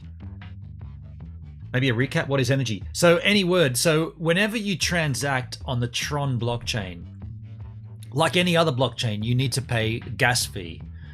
So Tron has a system where if you own, so right here, I have TRX in my wallet. So this oh wow, that just stalled out. This liquid, this available balance, that's the TRX I can spend if I want to, or I can invest elsewhere or whatever I want. But this balance here is my frozen balance. Now you freeze TRX in order to obtain energy. So energy is needed, gas is needed. You obtain energy by freezing TRX. So that means you can't do anything with that TRX. You own it, but you've locked it. And by locking it or freezing it, you receive a certain amount of energy. And the energy means whenever you transact, you don't actually burn any of your liquid TRX, the available balance. You only burn the energy bar, which replenishes with time. So it's kind of like a way of you saying, well, I'm going to be transacting a fair amount on the Tron blockchain. I want to do this at the least cost to me as possible, so I will freeze a bunch of TRX until the value is roughly what I need to transact. There is an equation which you can look at. There's a page that shows you how the math works out, but you also need bandwidth. So you got energy and bandwidth. Bandwidth is used very little compared to the energy. I've worked out that about 120,000 energy is what you need.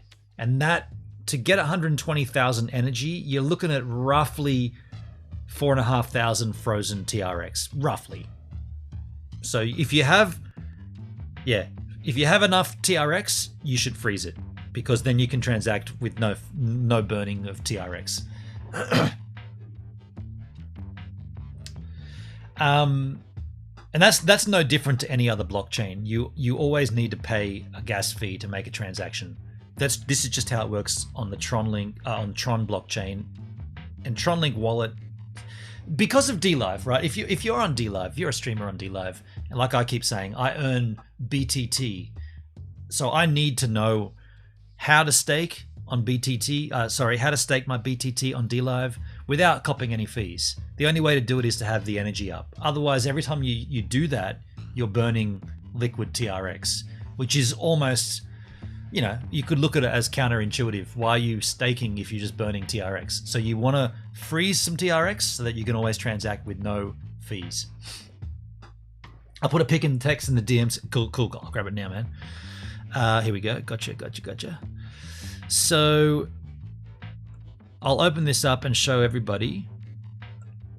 So I did that already, didn't I? Let me just make this larger. Okay, so this is Comtex stakes investments. Okay, so available balance of Sun, 38 there. Your tokens. It's a little funky to see. Is DLive Tron or BTT? So Tron is the blockchain and BTT is a token on the blockchain, and so is TRX. So it's dude. I asked the same question when I began. What the hell do I need TRX for? TRX is another token on the same blockchain. BTT is another token on the same blockchain. The Tron blockchain, TRX and BTT both used for different things on that blockchain, and both used in DLive. So what are we looking at? Oh, you put text in here as well. I'll read the text out. The text says, this is Comtex speaking. I've been doing the Sun Invest for about 2 weeks. You can see the dates and the amounts can be freed from vesting. So the dates over here, Wednesday, August, that's when he can, So Wednesday, September 1, Wednesday, August 25, August 18, August 11, August 4. So you're going to total, by September, you're going to total 602 Sun. These are rewards. Dude. The 5 lines are numbers for each vest that I did. So vesting is just, vesting is like rolling your divs. It's just in reinvesting. It's in reinvesting, vesting.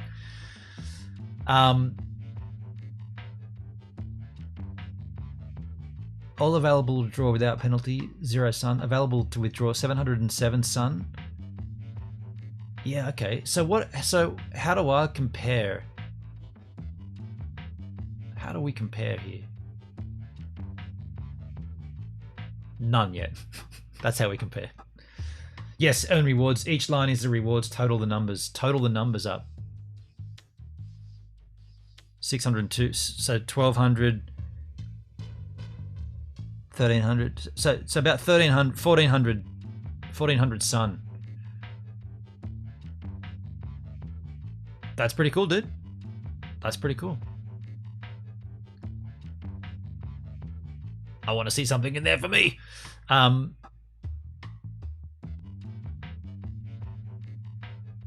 So you're that much Sun so far. I'm just trying to remember how much Sun that I saw in here. I cannot recall.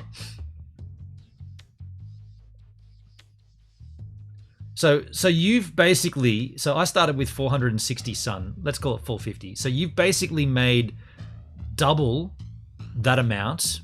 No, more than double. That's more than double. So your earnings is around about 3 times the amount that I've invested today. And you've done that in well, that'll come out in September. That's pretty good, dude. That's pretty good. Ain't nothing to scoff at. I'm going to become very familiar with this dude. Very familiar. Yeah. Very cool, man. Very cool.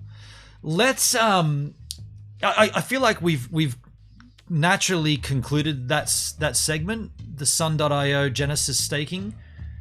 Comtech, once again, thanks for walking me through that. It seems worth the extra effort. Dude, it's not really anything. The effort isn't that huge. It's just the concept of learning it for the first time. Like, and we had to put the extra step of getting the BTT into Sun and then doing it that way. So I kind of like that, actually, because then we used JustSwap. I hadn't used JustSwap before, and we've done that now, and I know how that works. And yeah, I kind of like that. It's definitely worth the effort for sure. So I'm going to become very familiar with that. But I feel like we've definitely hit the natural conclusion of that segment. So if that's all that people are watching here, because this replay will go up on YouTube, I think we're going to take a break here, go back to the surfing clip. When we come back, we're going to move into learning about what's the coin again? I always forget the name of it. The HNT, which is the Helium coin. I want to learn about Helium. Someone suggested we learn about it. So we'll take a quick break here. I'll go refresh my browser. When we come back, we'll learn about Helium. Thanks again, Comtech, and thanks for that 20 TRX to cover that gas fee or the network fee. Appreciate you, man. Stake that LP Sun stake. And welcome back to the super quick wave a day edit. Today, very nice conditions, very similar to yesterday. I went off the point here, got a couple, then I got trapped over there in that section on the inside. It's kind of funny, I must have just got too close to the left or to the inside section on the north side, and I got trapped there. I just kept getting turned and pummeled and sucked. Finally I got out of there and came across here. I managed to get a couple. Freezing cold though, it's really cold today. But I just spat.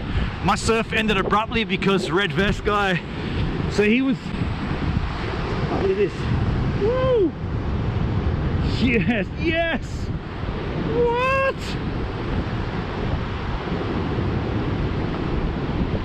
Did you see that? That was so sick. That guy's taking photos. I was filming it. This guy's taking photos of it. I filmed it. That was so sick. Fully. I was surfing with him out before up on the point there. I think his name's Ben, actually. I think I heard someone call him Ben. What was I saying? Oh yeah, red vest. Yeah, so he was down here and I was up here, and I was happy to surf that point. I didn't even know he was there until I got sort of dragged across here, and he just paddled past me and just gave me the hell stare. Like, didn't say anything, just stared at me, like tried to stare me down. And I made the decision at that point to end my surf. I used the current to drag me as far away from him as possible, and I just came in. It's the kind of guy he is. He just wanted to bully me and intimidate me, so I don't want to get punched in the head ever again in the water for surfing, so I just got out. But aside from that, the surf was pretty good. What do you think?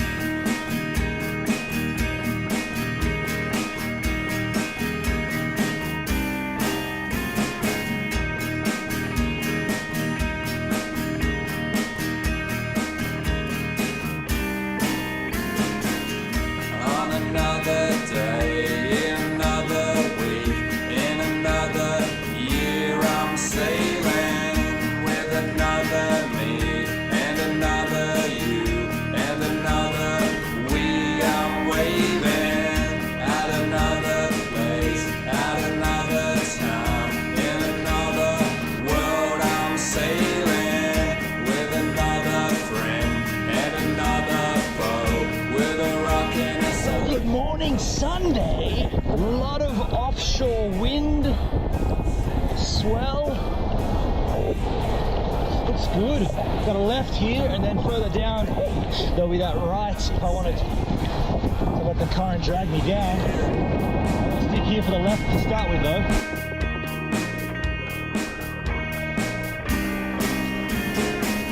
Sail to the moon, drive by the stars, rock to the sun. I'm sailing with a wind that comes and a tide that turns. Set the sail and run. I'm sailing, pushing through the storm, swallowed by the sea, drifting into the sun. I'm sailing, I'm not waiting, I'm not sailing, I'm not waiting. That first wave, that felt so sick. Tell you what though, after that wave, I got caught on the inside over here. Wave after wave after wave. In another year, I'm sailing with another me and another you and another we. I'm waving at another place, at another time, in another world. I'm sailing with another friend and another foe, with a rock and a sling. I'm sailing, I'm not waiting, I'm not sailing, I'm not waiting, I'm not sailing, I'm not waiting, I'm not sailing, I'm not waiting.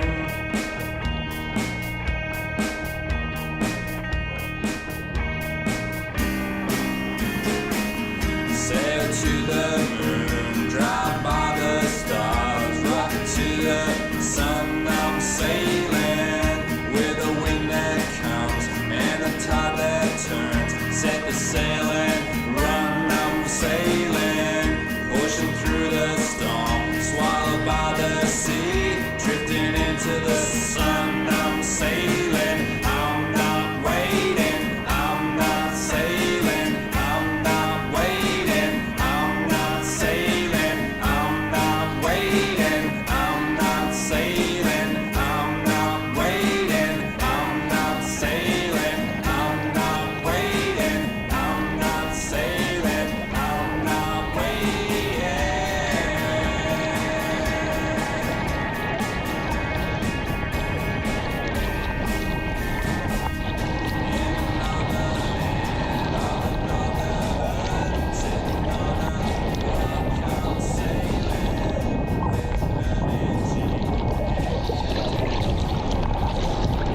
very best.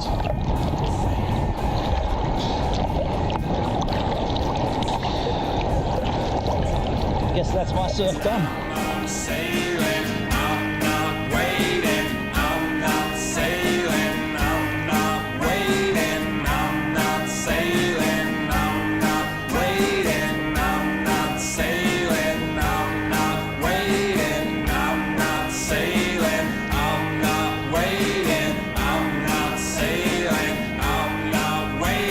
What do you say? What do you know? What do you do? What do you think?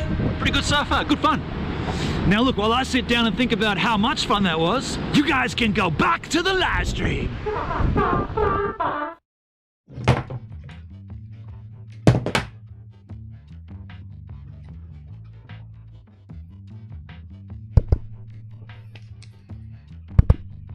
Are you guys already back? Man, that gets shorter and shorter every freaking time.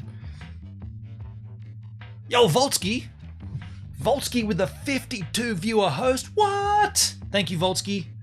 Appreciate the host, man. Hope your stream went well. I just took a slight break. We're deep into a cryptocurrency stream where we're learning. We just had a mind blown Sun.io how to stake, and oh wow, we learn a lot. I had to take a break and get a refreshing beverage of water, and we're going to move on to learn about Helium Coin. If you're interested in cryptocurrency and you want to learn about Helium Coin, here is where we're going to do it. Thank you for the host again, man. Comtech said, yeah, learning some of these processes is difficult the first time. Totally. And that's kind of the way I felt when I first did my first stake on Lino back in the day. I was like, what? Staking? Huh? Actually, it wasn't even called staking. It was called locking your Lino points. Hope all is well. Yeah, it's going well, Voltsky. How was your stream, dude? Have a good one. I gave you many cheeses then. Here comes another one. Whoa, well, why not, hey? They're coming out. They're flowing everywhere, these cheeses. So let's move in and learn about Helium, the new wireless economy. This is a viewer request, folks. This is someone suggesting we learn about this. The People's Network creates an entirely new wireless economy that flips the traditional telecom model of building wireless infrastructure on its head. Excuse me. Using a burn and mint equilibrium token model, the People's Network utilizes 2 units of exchange, HNT, the Helium token, and data credits. Now it's on CoinMarketCap and CoinGecko. HNT is a cryptocurrency earned when hotspots provide and validate wireless coverage and transfer device data over the network. Wow, what is this all about? Okay, I mean, this is interesting. We have not learned about any coin that provides wireless internet yet. Any word, staking is providing liquidity and freezing is locking. Freezing adds energy over time. More or less, you've nailed that, dude. You've pretty much nailed that. More or less. Data credits are used by devices to send data on the network and for blockchain transaction fees. So this is their version of frozen TRX, if you like, data credits. Data credits are created by burning HNT, Helium, are non-exchangeable and tied to a single user. So any word, at this particular juncture, this is a great example because I don't know anything about Helium, right? I'm totally new to Helium, like you are to most of it. And here we are literally learning together as this happens. So we've got the HNT token. It's a cryptocurrency. It's earned when hotspots provide and validate wireless coverage and transfer device data over the network. To do that, you need data credits. What is burning? Burning is when you burn a token, or are you talking about TRX now? When you burn liquid TRX, that's burning. Data credits are used by devices to send data on the network and for blockchain transaction fees. Data credits are created by burning HNT, burning Helium. So this is it's the same kind of setup, same kind of scenario. They want cookies. I love a good cookie. HNT is mined and distributed to hotspot owners, Helium Inc., and investors. There is no pre-mine of HNT and a max supply of 223 million. HNT distribution, helium distribution, year 1 breakdown 30%. Network data transfer rewarded for hearing devices and relaying their packets to the internet. So this sounds like you need hardware to do this as well. 35% hotspot infrastructure rewarded for participation in witnessing and creating proof of coverage challenges. 35% helium to the investors, assigned to founders, investors, and organizations. Fair enough. HNT distribution over time. The distribution of HNT changes over time to align incentives with the needs of the network. So this may change, is what they're saying. In the early days, a higher proportion of HNT is allocated to hotspot owners. Yeah, this is definitely going to have some kind of hardware involved for building and securing coverage.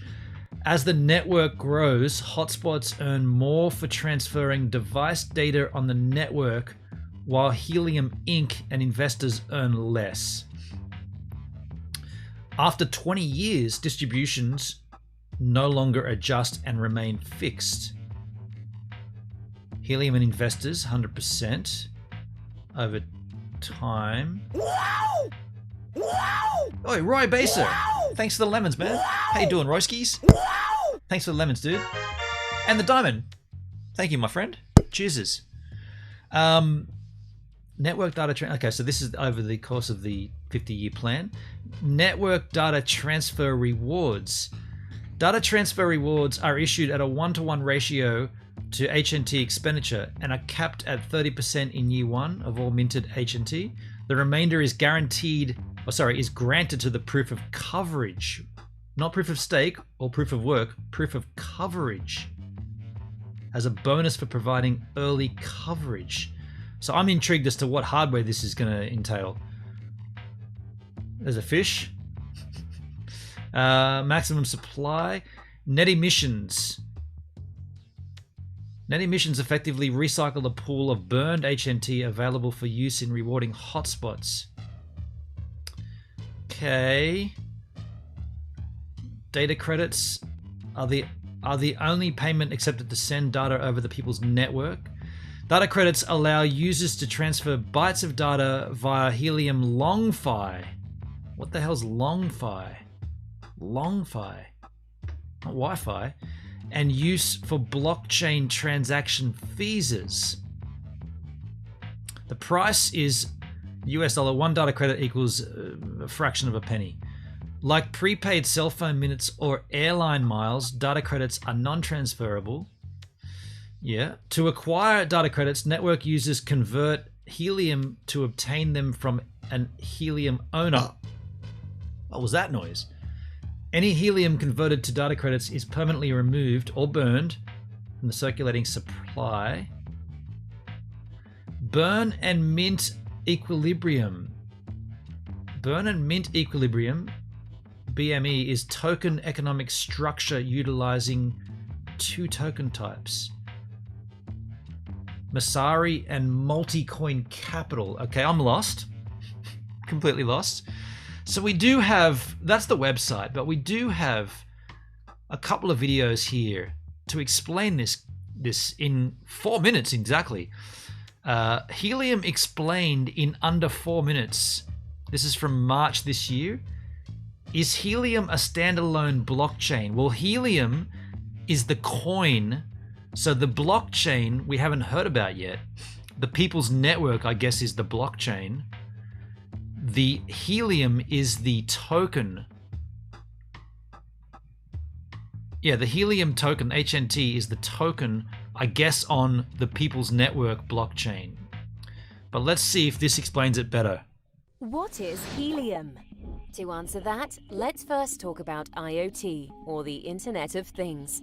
It is expected that in the next 5 years, 75 billion devices, or things, will need some way in which to wirelessly connect to the internet. Right now, connecting these things to the internet is tricky. It's either too expensive to afford cellular data plans, or too power prohibitive. What we need is a new network, one where we can change the rules. That's where Helium comes in. Helium's long-range wireless technology and secure blockchain can build the ultimate network. And the best part is, actually, it's built and owned by you. Okay.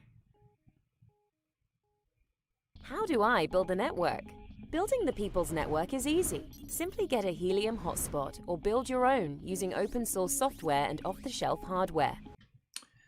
So here we go. This is the first we're seeing of this, but obviously by reading their webpage, this is a given. There's hardware involved. Now you can either buy the hardware or you can make it yourself. Okay.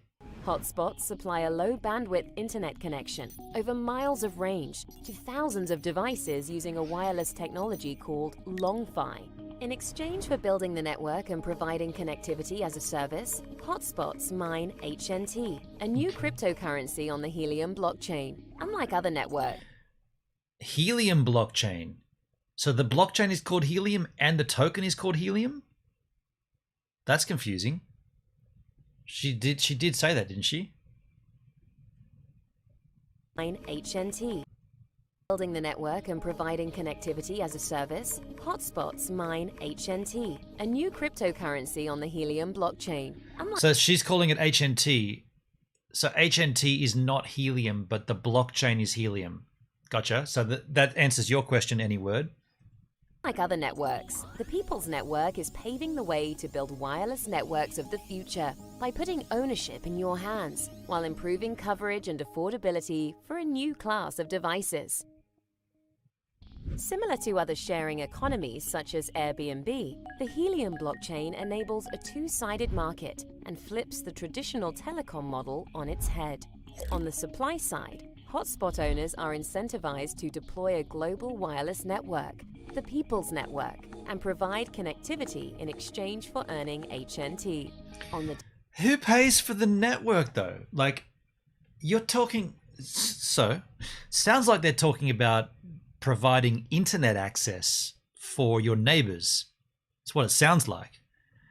I don't know any LongFi. I've never heard of LongFi, but I don't know any tech that would enable me to have a device here and provide my neighborhood with internet access. That's not how it works. And by the way, it does work by satellite from Elon Musk with Starlink. So is Starlink going to like make this completely null and void? Or are we talking, she's talking about the Internet of Things, not necessarily internet, but interconnectivity of devices, which is what 5G does.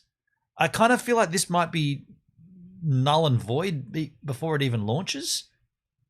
We'll have to learn more. Demand side, businesses and developers benefit from the People's Network with affordable and ubiquitous connectivity for their IoT devices.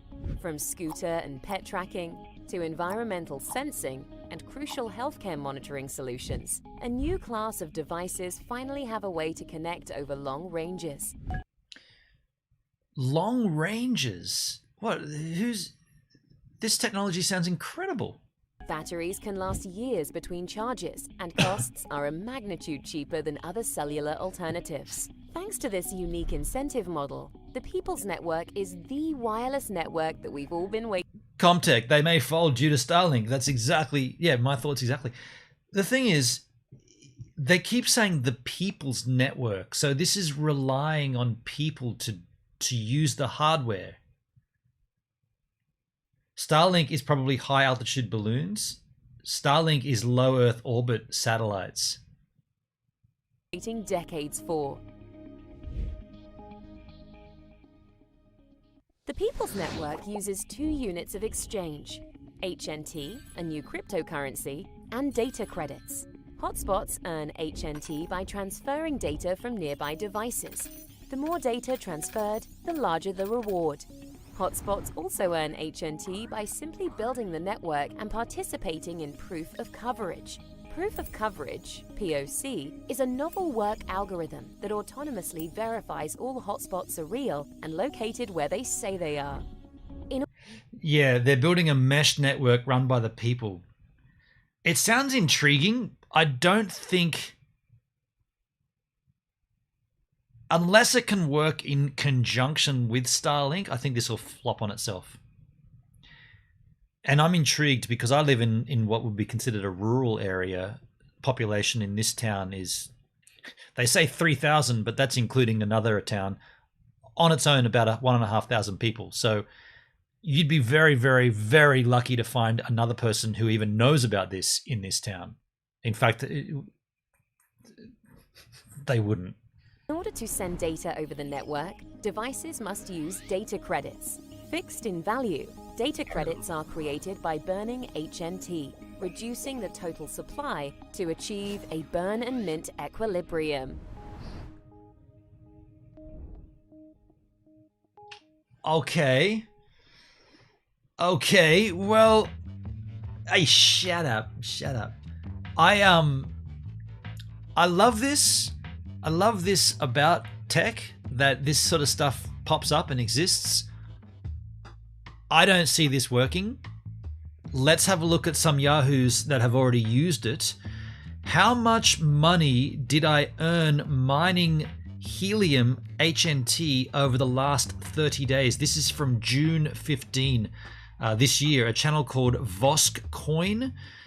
Let's review how much money I made in passive income mining Helium HNT with my Helium hotspot miners in the last 30 days. Let's take a look at this. I set up one of my Helium miners last month, and we're going to be reviewing the profitability of it over the last 30 days. But a spoiler, I've made over 3 times what the device cost. Yeah, that's well over $1,300, and Helium's currently kind of low price. It's down 44% from its all-time high, so it could have been 44% more. Helium mining is crazy. So basically they're crowdsourcing an Internet of Things IoT network. It's kind of like Amazon Sidewalk, but instead of just making potentially billions of dollars and giving you nothing for it, or maybe more connectivity, Helium's going to reward you in their native token, Helium HNT.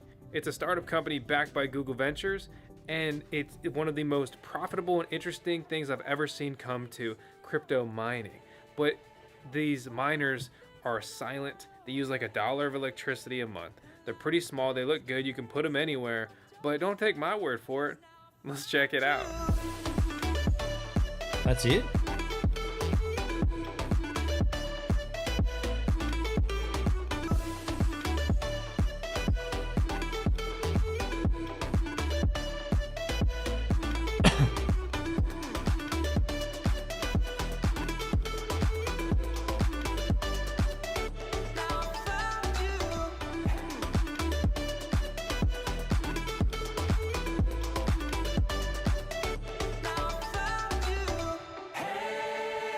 So let's go ahead and review my Helium HNT mining profitability over the last 30 days. But first, we're going to review Tails, the resident Shiba Inu, and Doge of the Vosk Coin YouTube channel. My name is Vosk, by the way. Smash that subscribe button, hit the thumbs up, and join me on this crazy crypto journey.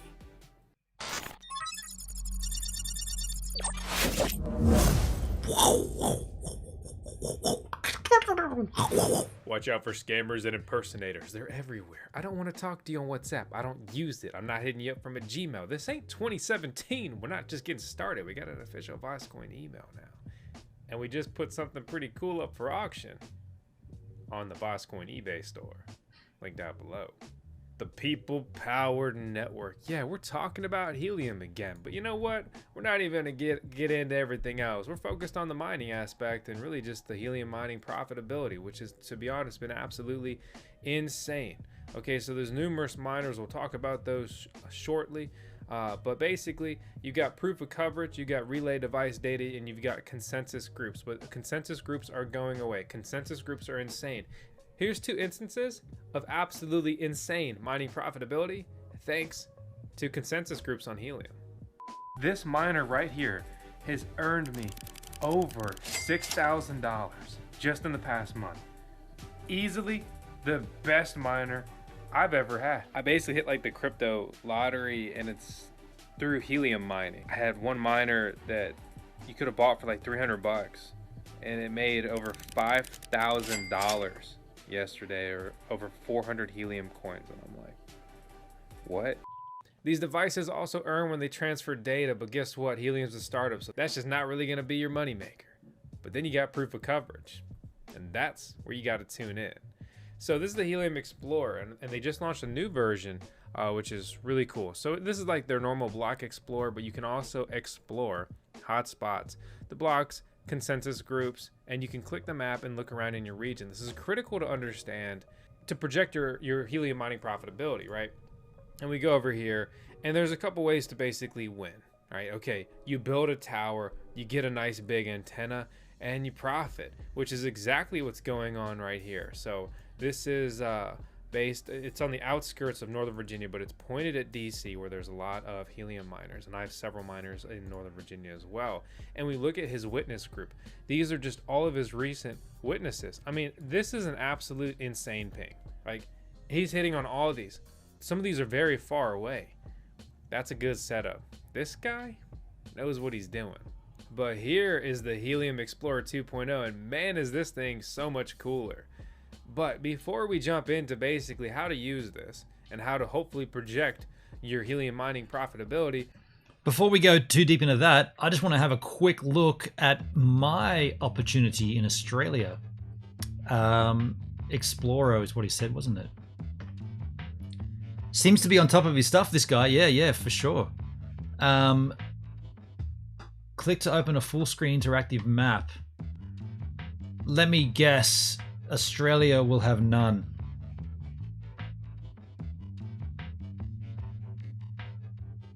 Oh, my bad. There is a few in Sydney. So I'm in the south coast. This is Sydney. This is our over here. This is Sydney, the big city. And I'm kind of I'm not at Milton, but I'm kind of down here. I'm kind of down this way. So check Oakland, California. I can do that for you.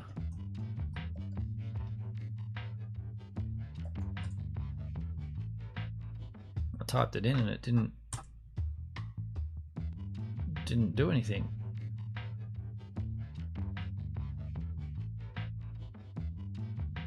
Let's just go here, Oakland. That's not a very good map. Type in a suburb, it said. Search for hotspots, hashes, addresses, or blocks. Thanks for the ice cream, man. It doesn't come up, Oakland. Not the greatest searchable map. I was just wondering. You can see California. You can see the amount of Hero Zero. How you doing, man? Thanks for the lemon. You can see the amount here, and I'm wondering if this stuff works better. California's pretty well covered. I'm wondering if this only works when one sees the other. That's how a mesh works, right? So when one, you can keep going in here and see. But when one sees the other, then you have connectivity. But if we go to, do I just go Australia? Will that work? It doesn't. That's a shitty map.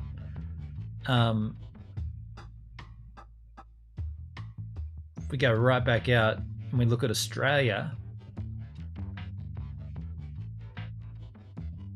when there's such huge gaps, what have I done? When there's huge gaps between, like, these three dudes, there's 3 people doing this in Sydney. Richmond, North Sydney, or Chatswood and Sydney. And they're not, do they see each other?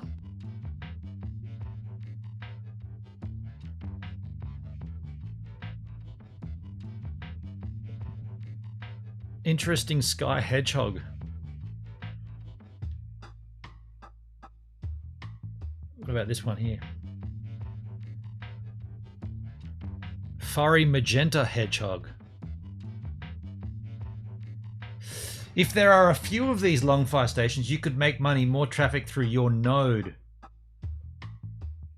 Interesting. that was going to be my next question. If they don't need to be seeing each other, and there's only 1 or 2, isn't that a monopoly? Let's keep watching. If there are a lot of them, the profits would go down. let's quickly talk about the actual models and miners. I've got a write-up on Medium that I previously wrote, and I used the best data I had then. I'm going to be writing a new article probably over the next week or so, so make sure to smash that subscribe button and stick with me on this crazy helium mining journey, and look out for that. But until then, I'll just... What color is the Longfire station, green or red? Green. Let's do a quick recap of where we're at. So Rack V2 miners are this one, and well, they're sold out. They just straight up stopped taking orders, right? And that's the same case with Nebra. Nebra gained a lot of traction and success. They were very easy to order, and they were swamped with orders, and then they had to close up shop. They can't get enough supplies, so they're doing the best they can right now to fulfill their orders. We've talked about Bobcat Miner 300 so many times, and that is the miner's profitability that I referenced and that we're going to evaluate further in this video.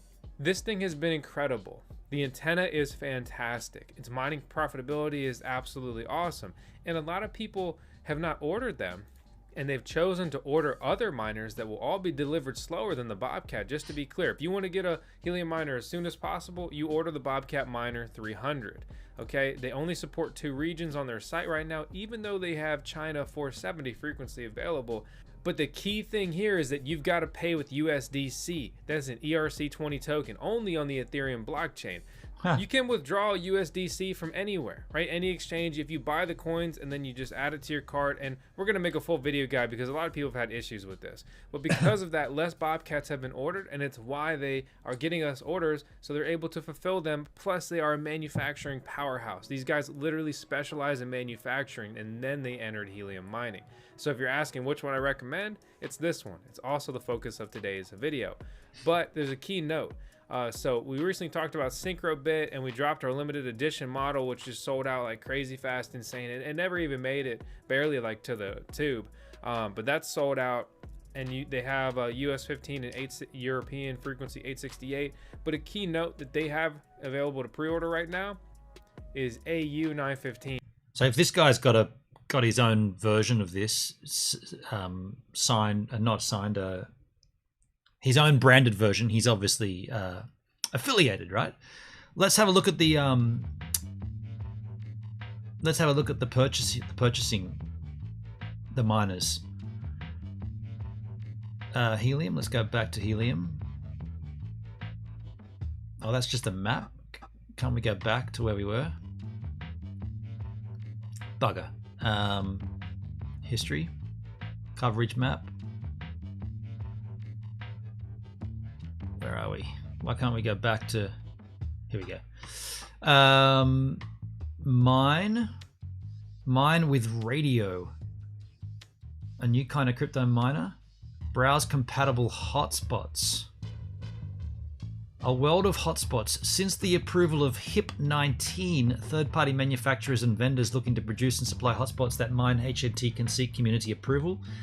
Below are the hotspot models that have so far been approved with community and the Manufacturing Oversight Committee. Bobcat. This is the one he was talking about. Let's have a look at Bobcat. Bobcat Miner. The People's Miner. Longfire. 4 dBi antenna, quad-core processor, low power. Let's order now and see what happens. North America only and Europe. So you're looking at $430 US if you were to do that, and you have to buy it using ERC20 token on the Ethereum blockchain. Let's have a look at purchase. CalChip. That's this guy. You got to join the wait list for that. So that's not even available. And what countries? Oh, you can do it. Australia, mate. There you go. Not accepting new orders at this time, Australia. So it's popular, that one. How much is it though? Didn't say. I'm assuming it's another about $400, right? I'm assuming. That's the CalChip. Cardano. It's Let's have a look at Curlink. Curlink. I thought ERC20 and Ethereum were the same thing. The Ethereum is the blockchain and ERC20 is a protocol used by certain tokens on that blockchain. I'm not 100% certain on that sort of specifics myself. Gee, these are dear. That's $899. So what I was looking at here specifically was just the rough costing of these devices, and you're looking at around $400 to $500, $800 to the top there. Sponge in the house, yo yo yo! How you going, man? Do you know about Helium, dude? Helium, this is the Internet of Things. This company has got a blockchain and a token, and you can mine Helium token on the Helium blockchain simply by providing your area with a hotspot. Of course, you need to buy the device, and that's what we're looking at here. Oh, you don't do crypto, that's right. Sorry, man. You come in on the wrong day then, Sponge. Wednesdays is my crypto day here on DLive. But we're learning about this. It looks pretty cool. Okay, so if that's your frequency, which you need to look that up yourself and be a responsible Helium buyer, then that is an excellent option. They also obviously have these other models available to pre-order, and you can do that. And you can also get 25 bucks off your order with them if you use the code VOSCOIN, but their miners are more expensive than the Bobcats. Bobcat is absolutely crushing it with their shipping. So this is such a common question. I wanted to touch on it. So now let's just do a quick walkthrough of estimating Helium mining profitability. And I want to make a quick note before that, I guess. So a lot of people are worried about, oh, there's so many more hotspots. Oh no. Don't understand it. That's the point, Sponge. We don't understand it. You should have seen what we did earlier on this stream, dude. We went and provided liquidity to Sun.io by staking our Sun and adding our TRX to Sun. I know it sounds crazy. It did to me at the start, but we did it. We literally did it here today. Put in 20 bucks worth, and we'll see how we go. No, there's going to be no more Helium left to mine. I'm too late. Or, you know, is it too late to... No. Listen, okay? The more miners around you, the more money you make. If you are a lone wolf, you make like $1 a day unless you hit a consensus group. But consensus groups are going away because they're creating something called Helium Validators. Helium Validators will basically take those rewards away.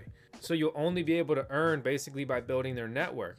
And if you aren't an integrated chain in that blockchain, right, you're just not really rewarded. If you witness, so basically you're around or just simply connect to other Helium miners, you're going to make good money. You're going to earn a lot of coins technically, and that has a USD value.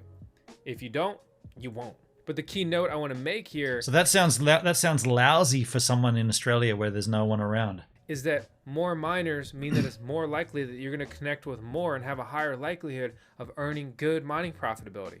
If you're in the city and there's already a ton around you, you know, get that miner as soon as possible. But if you're in the suburbs, this is going to be critical, right? For you to have just good, reliable, you know, Helium mining profitability.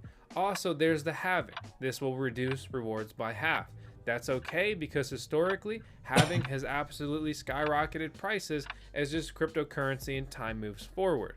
Keep in mind, Bitcoin halved and it was around like $10,000, and it's at a low right now trading over $30,000, a recent low, I should say. So let's just, you know, do a quick walkthrough, right? We're going to use Northern Virginia, and in the last video, I talked about like a setup here in Reston, which is just an excellent example, but I personally think that there's some super genius here, right? In Centerville, and he is just crushing it. Okay, so we click over to this. This dude has successfully, or this miner has successfully connected, and someone is deploying all of these miners in this region.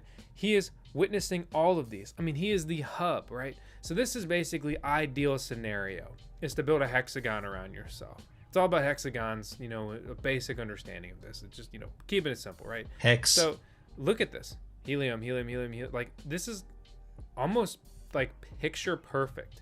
He needs to buy a house here with all his Helium earnings, or make a friend and deploy one right there. Do you see these 30-day earnings? The dude is down 16% in the last 30 days. He's earned 200 with this miner. That's insane. 200 Helium? Combined, they've earned 311. Over here, yeah, Helium. 350 Helium. Do you know how much that is? That's $4,368. That's absolutely insane. This just really helps you just kind of visualize it, right?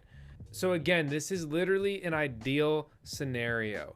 You know, some things to think about, right? So if your house was around this region, you could essentially build this piece, right?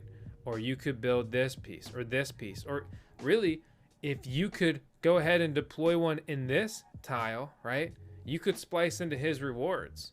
Even though he built that kingdom, you can be like, yo, I've arrived and I'm here for some helium mining profit. But wait, there's more. Did you know that the Crypto.com app supports Helium HNT trading? Yeah, you can buy it all right from your phone. You can easily buy, sell, trade, and store Helium HNT coins. And you get 25 bucks for free if you use the code Voxcoin when you download the app. So that's the short and sweet version. I'm trying to make this video not super long like all the ones recently. So looking at the numbers here, right? So in the last 30 days, my miner has earned 106, or really 107 almost, Helium HNT coins. That is a USD value right now of almost the picture perfect LEET, 1337. Technically it's 1335, falling short.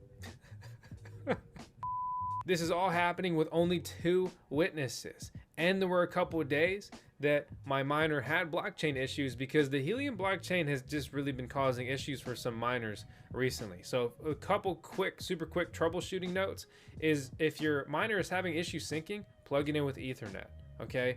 And it may just take a couple of days. Unfortunately, there's isolated issues. I've got numerous miners from different manufacturers and some from the same, and some of those miners from the same manufacturer, one's good and one's not. The issue you may be experiencing is most likely just a Helium blockchain issue. To round it out, earning over $1,300 in the last 30 days is basically 3xing my investment in 1 month. Okay, so depending on which model you bought and the price when you order it and so forth, Helium miners could have been bought as cheap as like $250 delivered, or they could be as expensive as like $700 plus. And that's retail from the manufacturers. You can't DIY make your own anymore. They're looking to bring that back, but you know, that's TBD really at this point. Oh, wow. You may notice the super cool white looking hotspot that's referred to as the OG Helium miner that is no longer produced. You can buy them secondhand, but you can't buy new ones. Helium miners on the market right now are still selling for $4,000, give or take, which is pretty insane. That's almost like a 20x if you bought one like several months ago and you're fortunate enough to even get the thing delivered. But yeah, just to round it out, I mean, I'm having so much fun. It's super profitable. Obviously, no one knows what the future holds. I'm hopeful that Helium is just going to skyrocket, that the market's going to pick back up, and we're going to see like a $100 per coin valuation, because Helium is so much more valuable than so many projects that have a higher market cap than it. They didn't pay me to say that. They actually denied a sponsored video series with the channel. But I'm not so petty that I would just lose my interest and enthusiasm in the project because of that. If anything, I would just ask that you guys support us by using the links below, and that's it. I'm absolutely still into this, having fun, full speed. And to answer the question I just get constantly, buy the Bobcat miner. It's the best price that you'll get the fastest and can still be ordered. You just have to buy it with USDC. If you're gonna be a crypto guy, you should make a purchase with crypto. It's actually a pretty cool badge of honor that you should wear. The other badge of honor you should wear is smashing that subscribe button, hit the thumbs up, and I'll see you guys on the next one. Well, intriguing stuff. I am intrigued by this. I'm not going to deny that. It's interesting.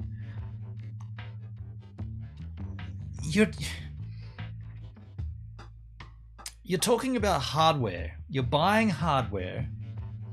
Yo, Doug, how you doing, man? Just popping in to say hello. Crypto, not really my thing, but I do watch the market, stock, and crypto. Oh, there you go, Doug. Cheers, man. Yeah, I am thinking about this, and I'm thinking, well, if you can get one of these miners and you just leave it there running, and you're providing, but he mentioned you're not getting witnesses. You need a witness, which means that you need to see someone else. This is intriguing because I do have another video here. How to generate 10 helium in a day. This is a channel literally called Helium Down Under. So this will be intriguing. Before we get to that though, Jitatata with a follow. Hey Jitata, thanks for following the Gives a Minute D-Live stream. Now that makes you the latest giver right here on the channel. Now why would this make you a giver? Well, let me explain. You see, you're giving me your time to consume the content, whereas me, I'm a giver because I'm giving you my time to create the content. And so you see how we're both givers here, and this is a two-way street. But you're the latest giver on the Gives a Minute D-Live stream. Thanks for the follow. The reason, and hi, hello Jitata. The reason I don't quite understand this is because they haven't really talked about how other people, like if you're broadcasting this, if you're providing this hotspot, who's using it, how are they using it, and what tech do they need? Like if I provide, oh man, you seriously asked me for that? Dude. Ah, no jest. I gotta do something here. My bad. I didn't think this. I just give me 1 second here, folks. I just gotta do something. Wow.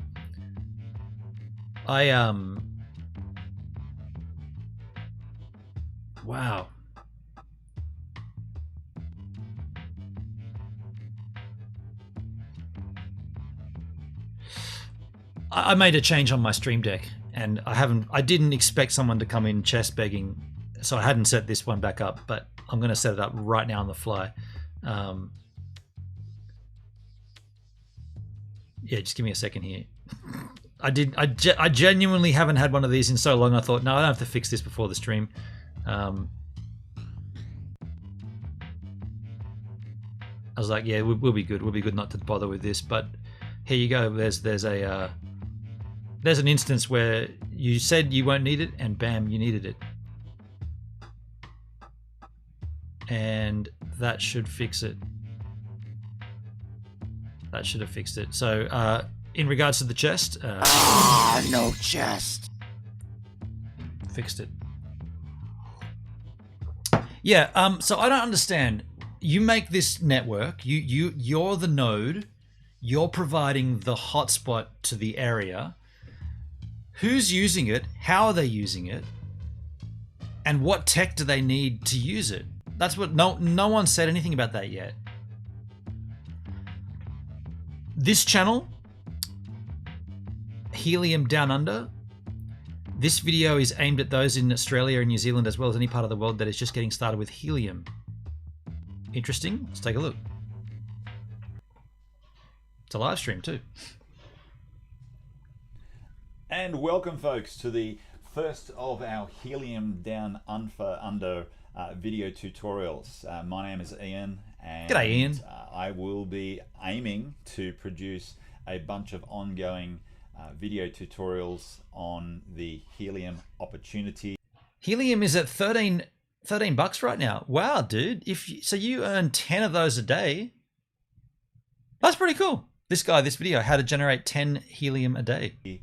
About how to best position yourself. Hopefully in time we'll get some guest speakers from... Does a miner automatically send the coin to your wallet? I guess so. I guess it sends it to a Helium wallet, yeah, and then you're free to trade it.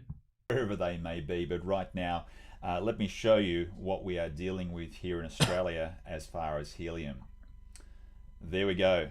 The big wide world of... Judy Ruliani with the follow. Hey Judy, thanks for following the Gives a Minute D-Live stream. Now that makes you the latest giver right here on the channel. Now why would this make you a giver? Well, let me explain. You see, you're giving me your time to consume the content, whereas me, I'm a giver because I'm giving you my time to create the content. And so you see how we're both givers here, and this is a two-way street. But you're the latest giver on the Gives a Minute D-Live stream. Thanks for the follow. Australia, the land down under. And right now the lights are pretty much not on. We've got a couple of lone lights here for helium, but as I understand they were the very much the early adapters, and in fact were part of a pilot program back in the earlier stages of helium and are not earning HNT. But let's just compare Australia to the rest of the world right now. Interesting. The US just going off, Europe gangbusters, and we've been watching our northern neighbors in China as their network continues to grow. But it is very much early days here for Australia. There has not been the first shipment of helium miners from any of the companies. When did this go live? April 26th. Okay. Yet. The first I anticipate will probably be the Nebra units, which I anticipate will probably arrive, the first batch, in maybe a month. So January, February, March, April, probably towards the end of May is my guess at this stage. But like the rest of the world, we're sort of caught up in this hardware shortage, and well, they'll be here when they get here. I ordered my units. They're scheduled to arrive. I have 5 on order, and they're due to arrive in June. But like many of us right now, we're seeing unexpected delays. Hey, look, I really wouldn't mind betting that mine don't arrive until July, and fingers crossed they're not any later than that. But hey, when they're here, they're here. But I have 5 units. The purpose of this call here tonight, or this video, is in fact is primarily aimed at Australians. Melbourne Doug pitched against the Yankees the other day, gave up 5 runs and lasted 2 innings. Was he better today? Who are you talking about? Or your son? Perhaps those friends of mine, hello Crown, those friends of mine over in the ditch in New Zealand, or anywhere else in the big wide world that is just getting started with the helium opportunity. Because we sort of look with Doug, you put I was like, that might have been meant to go somewhere else, that comment. Okay, fair enough. You meant to send an SMS. I'll pay that. Pretty funny. Giggle, giggle, giggle. Great envy at our American friends and European friends at just how many units they are. But when you're starting in ground zero, it's a bit hard to sort of think, well, how are we going to best position ourselves to see some of the returns that those around the world are receiving. So I thought the best way of doing that was to look at successful models. And that's what the aim of tonight's call absolutely is. So if we just come over here and I sort of really aim to show those getting started maybe how they can optimize their helium setup to maximize their HNT mining or their HNT rewards. Now, really important up front, we live in a very dynamic world at the moment. Things are changing. We've got the halving coming up. We've got 25,000 new miners that will probably be switched on over the coming months, and that's just the start. There will probably be another 25,000, another 100,000 online before too soon. What will that do to our earnings? Who can say for certain? But what I'm quite sure on is that helium is a fantastic opportunity to secure our financial futures by tapping into an industry that I personally see as incredible. The Internet of Things. I mean, goodness, it really is just a great opportunity. But as it says down here right now, this is not investment advice. It's simply an example of what's working for some in helium right now. And it's very important never to invest anything without doing your own research and working within your own means and comfort levels. Okay, don't go spending more than you can afford to lose. Investing in helium right now in the early stages, you're a pioneer, and sometimes things don't go right. So you've got to be prepared for things not to go right. I don't believe that's the case, but who knows? Alrighty, so how would you like to average 10 HNT per day? This is an example of what we're looking at right now of any word. It has a circulating supply of 89 million and a maximum supply of 223 million. Yeah, they're not bad at this stage, are they? Of what somebody is earning right now. And of course, we've probably all ducked around the Explorer map and we've seen people that are earning staggering amounts. But what I really want to show tonight, how this is so achievable with a bit of planning. Generally in life, sometimes you can get lucky, but I believe in making my own luck, and I'd really encourage anybody that's serious about this to do the same. Okay, so this person back here earning 10 HNT a day. I mean, what are they doing? Are they living in the middle of a city? Maybe they're in the middle of Chicago, or they're in the middle of San Francisco, or they're in the middle of goodness knows where. They're in the middle of a large city with hundreds of helium units around them. They've got real estate on top of the best city in the best building in the city. You know, is that what they're doing? Is that what they actually have in order to earn G'day, Zaya. 10 HNT How you doing? per day based on current conditions? Well, I'm here to tell you that absolutely they don't. Now, if anybody happens to, I'll be using real case examples here. I'll be obviously throwing a couple of helium units here today. These are real. Anybody can go and find these. The area that I'm going to be talking about is actually in North Carolina in the US, and it's a town called Monroe. And according to what I'm seeing on Mr. Google at the moment, it's 9 degrees Celsius and 4:30 in the morning. So you're definitely not awake seeing this right now, and if you are, I hope you're wearing a jumper, because it must be pretty cold where you are.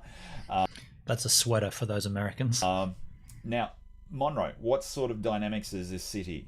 Well, it's a city with a bit over 25,000 people.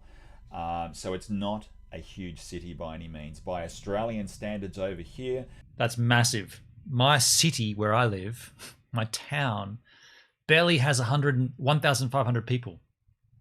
3,000 if you include the nearest town to us. If you're looking at this from Australia, places like Toowoomba, Bendigo, Ballarat, Sale, goodness, I mean, I'm just listing towns that I know that do have large populations, but they have populations far less than 25,000. So you do a bit of a Google search for your own state, you'll find towns that have got 25,000 in them all over the place. But what I can say is that Monroe is not a large place by any means. In fact, it's very small. All right, and here is a picture of what we currently have in Monroe right now. There are 5 units in Monroe. And if we just go back a slide here, what did this person, they're making 10 HNT per day. And if we have a look down here, this is not an operation which has been going for a long time. Let's just count these here. We've got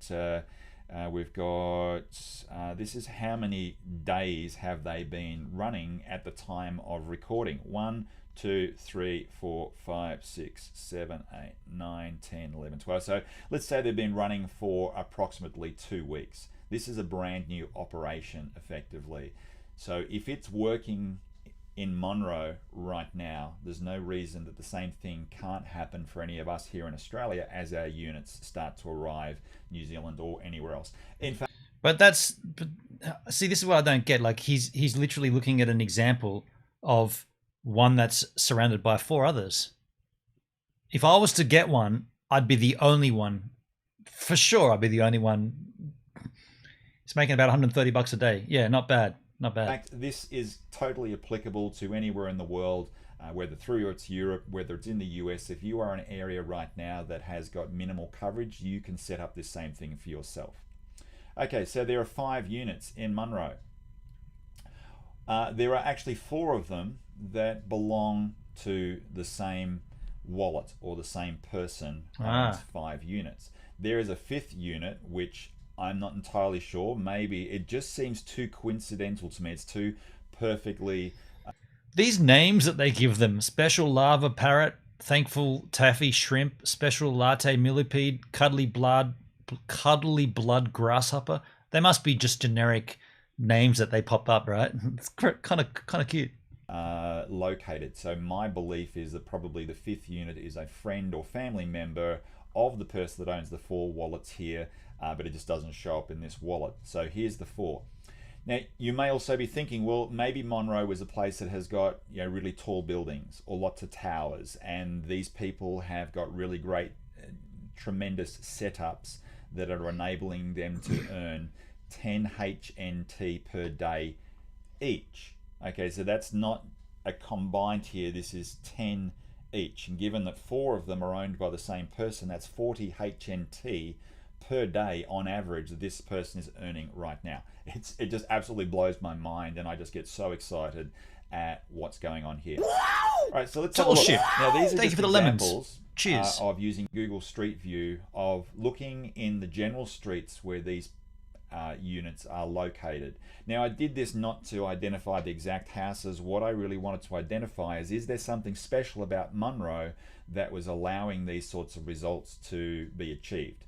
And in fact, what I found is that these houses that we're looking at in front of us right now are pretty much a perfect representation of most houses in Monroe, and are probably within a house or two of the specific location. But as you can see, these are normal everyday dwellings, single story, except for this one here, of course, that I suppose there's 2 here that are 2 stories. They've got attics or an upper story, but largely it's normal living arrangements.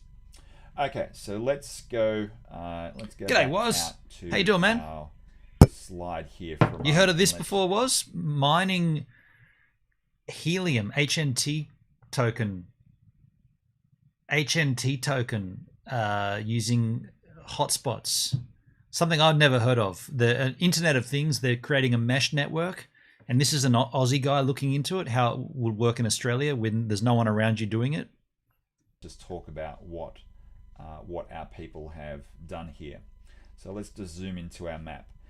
If we were to look at you've heard of it, but not many hotspots in Oz. Yeah, and that's kind of the question here. Like, if there is no one around you, do you then maximize the profit, or do you suffer because you can't? They call it witness. You can't see another hotspot, so there's no witnessing that you're doing the right thing. That hasn't been explained. 2 things haven't been explained. That thing hasn't been explained, and how do people use it? Like, if I buy one and set it up, and I'm providing the network, the node, the Culborough Beach node, who uses it? How do they use it? And do they need anything additional on their devices? Have they got to download an app? Because that's crazy, right? Getting someone to do additional stuff just to use it. Like, looking at the map now, Melbourne has like 1 to 3. Yeah. Music Man, cost is 50 cents a megabyte. What are you talking about? At each of these units. Let's go back and have a look. Let's have a look at our person smack in the middle here, which just happens to be the unit that is not owned by the other 4 people in the unit. So this is Special Lava Parrot. Okay, so strategically positioned. How far away from the other units is Special Lava? You download an app, then you connect. How do you know that, Music Man? Do you got a link to that, dude? Do you know about this? Do you? Parrot. And we have a look here, and we're approximately 600 meters away from Thankful Taffy Shrimp. You can see here that all of them are within a kilometer or within 1,000 meters of each other. So we're not talking about being spread out.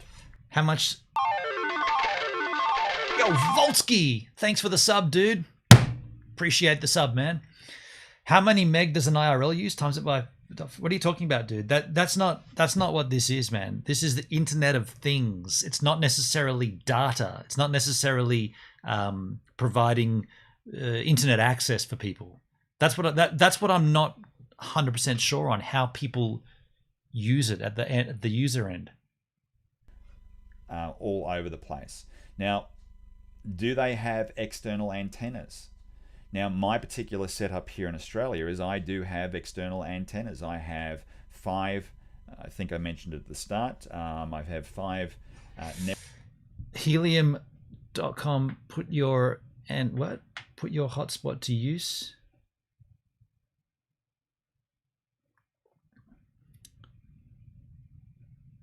Oh, dude, you've just joined us, man. We've literally read this. We read this, man. Actually, sorry, my bad. We didn't actually read this page. We didn't hit the use page. We hit mine stake. Connect devices and collect data in ways never before possible at a fraction of the cost of a cellular without needing to deploy and maintain wireless infrastructure. Largest public network in the US and now available. It basically competes against the phone company and other internets. Yeah. That's what I'm understanding. Range is optimized for devices running on Helium Long-Fi. Devices can communicate 200 times further than Wi-Fi. Start using the network. Anyone can start using the network. Follow these steps to get your devices connected. Step 1, from asset tracking to smart leak detection, choose any compatible sensor. Onboard and manage devices with a console using the hosted or open source version. Okay. Helium versus telcos. Connectivity costs are a fraction of those associated with cellular without restrictions. Unlike cellular, Helium companies never have to pay for SIM cards, worry about data caps. Interesting. Everything needs to be managed. Devices and transfer data. Companies, number of devices. Interesting. Interesting. It's something that's so new that it's Australia was for you and I, dude. For you and I, it could be a chance to get in on something at the base level, but I'm still not 100% certain, and that's why this channel literally is Helium Down Under. It could be a wealth of information. Nebra units on order at the moment. I also have 5 external. This video went up in April. Went up in April, April 26 this year. This is before the mining equipment has been available to Australia. An external antenna will definitely give you the best coverage, but here's the thing. My guess is, looking down here at the units, is that they are so close together that there is a high probability that each of these units have just got a Nebra unit sitting in their front window, or whatever, of course, the miners is. They might have a rack miner or a bobcat. Probably not a bobcat, haven't been out long enough, but who knows? I mean, these have only been online for a week, so maybe they are bobcats. Either way, whatever it is, there is a miner. It's probably sitting in the front window, somewhere strategically positioned, clear of the window, clear of any obstructions, clear view of the town. These units are so close together, the fact that they will communicate very well with one another without any external antennas whatsoever. So there you go, Aussies. If you are looking to get yourself started right now, and you're wanting to give yourself the best opportunity for taking your future into your own hands, this is one way that you can do it. Purchase right back at the start. So let's go back and have a look at Australia again. Where was Australia? Where's my map of Australia? Right now we are pretty much no units at all. I'm here in Brisbane, incidentally. So let's have a look. I'm zooming into where within months this is going to be lit up very well with approximately between 20 and 50 units that I know of already that have been purchased by other people in my city in Brisbane, and there are approximately 300 to 500 units that I know of that have been purchased by people in Australia. So Music Man, 560 megabytes an hour. So you'd pay $250 an hour to use the network. No, who would pay that? No one would pay that, dude. Yeah, but Australia is a big place, so it's going to be spread out and primarily around the capital cities. I'm down here in this place called Logan City. Now I'm going to position my unit high on a hill where my place is. So I'm actually going to have great coverage of pretty much the whole of Brisbane. In my next video, I'll go into my particular setup. Music Man, I think you're a little confused. You're not using this as your internet provider. You're not doing that. That's not what it's for. You're providing a hotspot to the area you live in, who then use it. And that's what I'm not 100% certain of. How do they use it? You're not using it as an internet service provider. You're providing a reach across your town for, it's basically a 5G replacement, I suppose.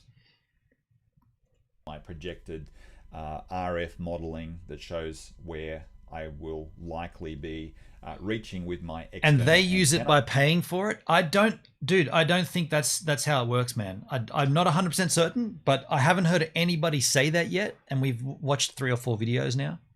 And all of the other units that are setting up, my base will be a whole lot bigger than just the 5 units that I have. But I don't want to assume the It's a bit fact confusing that any was, of those yeah. units, those other units are going to arrive. So I'm going to be working with my 5, and that's my little world, and then anything on top of that is just cream. So I'll be setting up my 5 miners all within about 2 kilometers of my place, of my house. All of my units will have external antennas. So he's obviously got family with homes that he can use as well. In fact, I will be mounting all of my Nebra units outside of my premises in a waterproof and dustproof junction box with the antenna affixed to it, and it will be mounted at approximately 2 to 5 meters for all of my other 4 units. But my main unit here will actually have a 5.8 dBi antenna mounted 20 meters from the ground.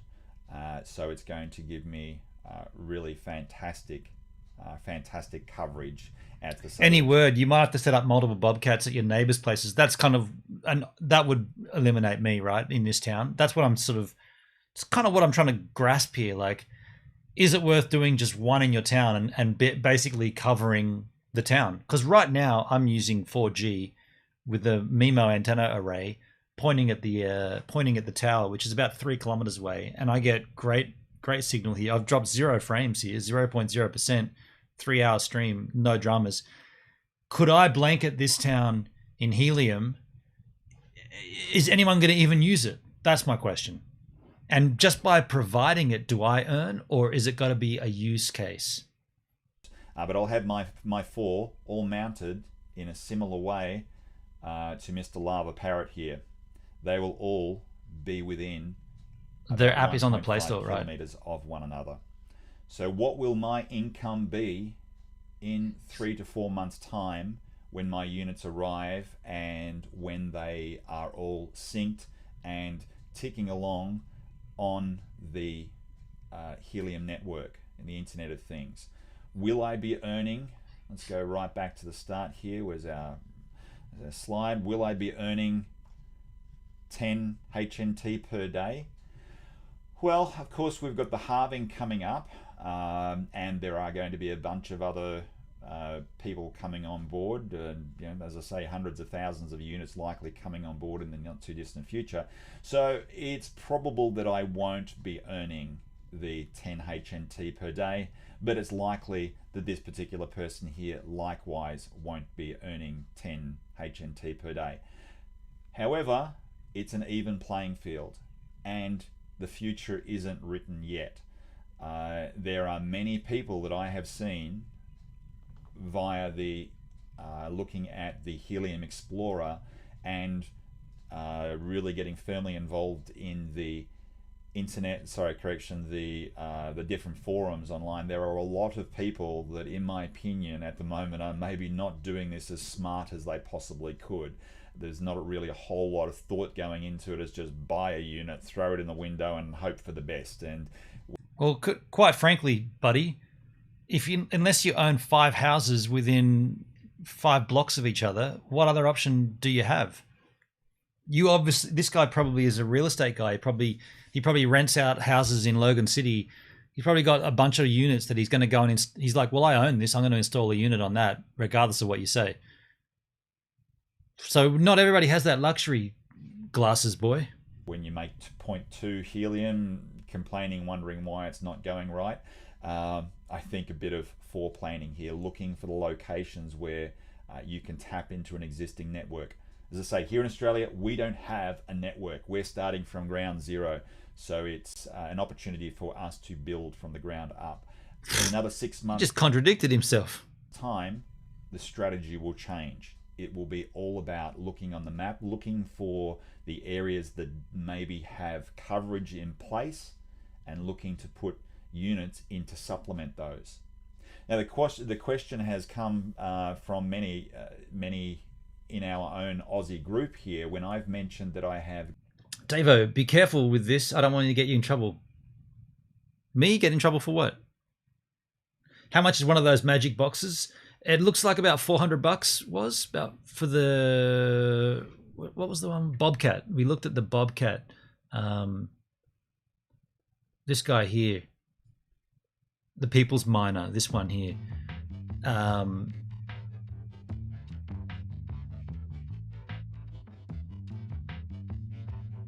Yeah, and it's out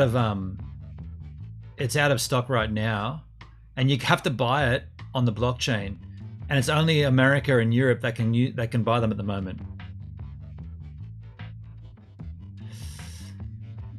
There is the other. Where was it? There is the other ones. Mine. So these are all the versions you can buy. The Bobcat, the Cal chip is a popular one. I believe this one was available in Australia, but it's on a wait list right now. But you can select Australia here. But Australia not accepting new orders at this time, so it's a wait list.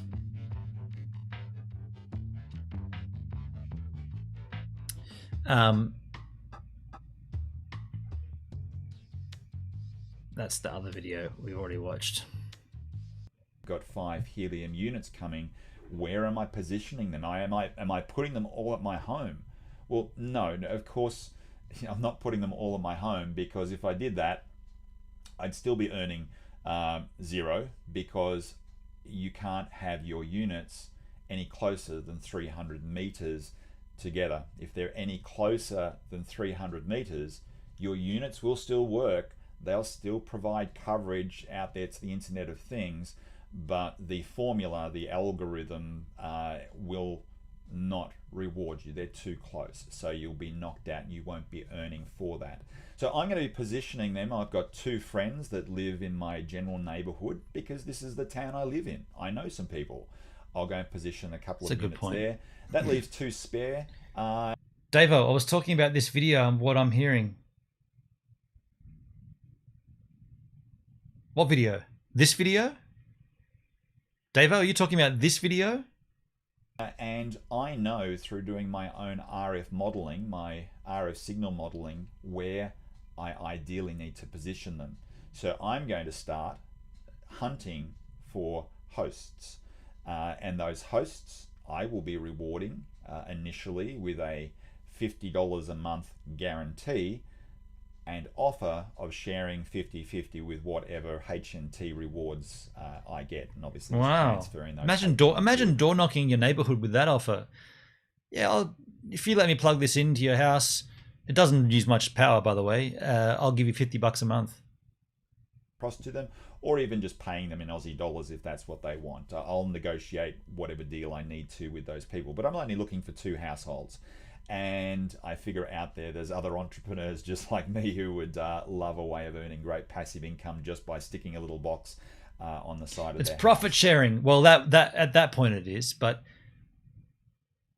can I place this black box in your house? Pretty please. That'd be a hard sell, wouldn't it? It'd be a real hard sell.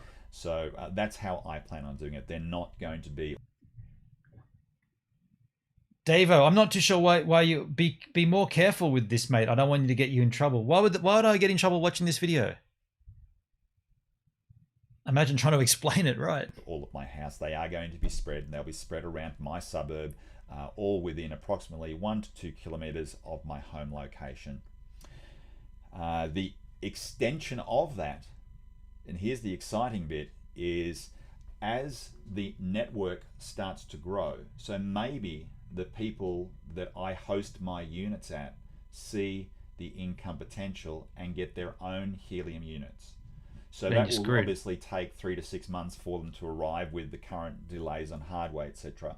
But when their units do arrive, then I take my 4 units and replace them with their units. So am I earning now from their machine? Well, no, I'm not. But of course, I'm going to be witnessing them, and they're going to be witnessing me. That's so true. Consequently, there will still be Helium HNT earned. But then I'll take my 4 units. No, right. What he just said right then. I'm going to be witnessing them, and they're going to be witnessing me. So consequently, there will still be Helium HNT earned. How does it get earned? If no, like, are you earning HNT just by providing the spot, or based on people using the thing? Because I could blanket this town in HNT. In Helium, I could blanket this town with my box. Do I earn if no one's touching it? Like, it just sits there?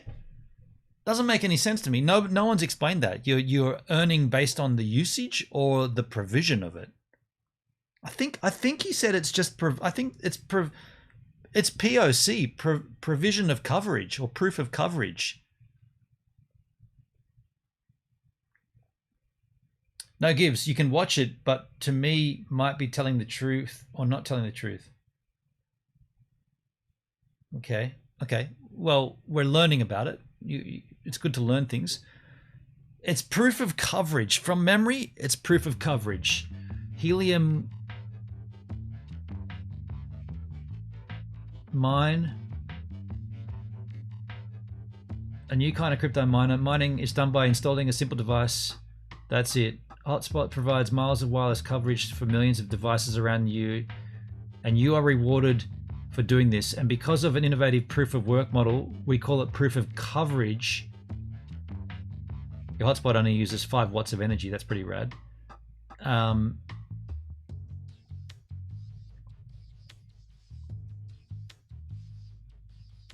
Proof of coverage. How do I earn HNT? Participants earn HNT by mining and building coverage for the people's network using compatible hotspots. Hotspots, proof of coverage. Hotspots on the network are randomly and automatically assigned proof of coverage tests to complete. Passing and witnessing tests earns HNT. Hotspots earn HNT for transferring device data over the network. The more device data a hotspot transfers, the more it earns. And consensus groups. Trusted hotspots are randomly elected to consensus groups, earning HNT by validating transactions and adding blocks to the chain. Proof of coverage. The Helium blockchain uses a novel work algorithm called proof of coverage to verify the hotspots are located where they claim. Put another way, proof of coverage tries to verify on an ongoing basis that hotspots are honestly representing their location and the wireless network coverage they are creating from that location. I'm not judgments. You are just looking out for you, Gibbs. You can do what you want. Thanks, Davo. It's all good, man. It's all good. I appreciate your concern. The Helium network is best resources for viewing proof of coverage related data. Before you dive into the internals, here are challenges to help you visualize. Cheesy Brick Mustang from block 641265.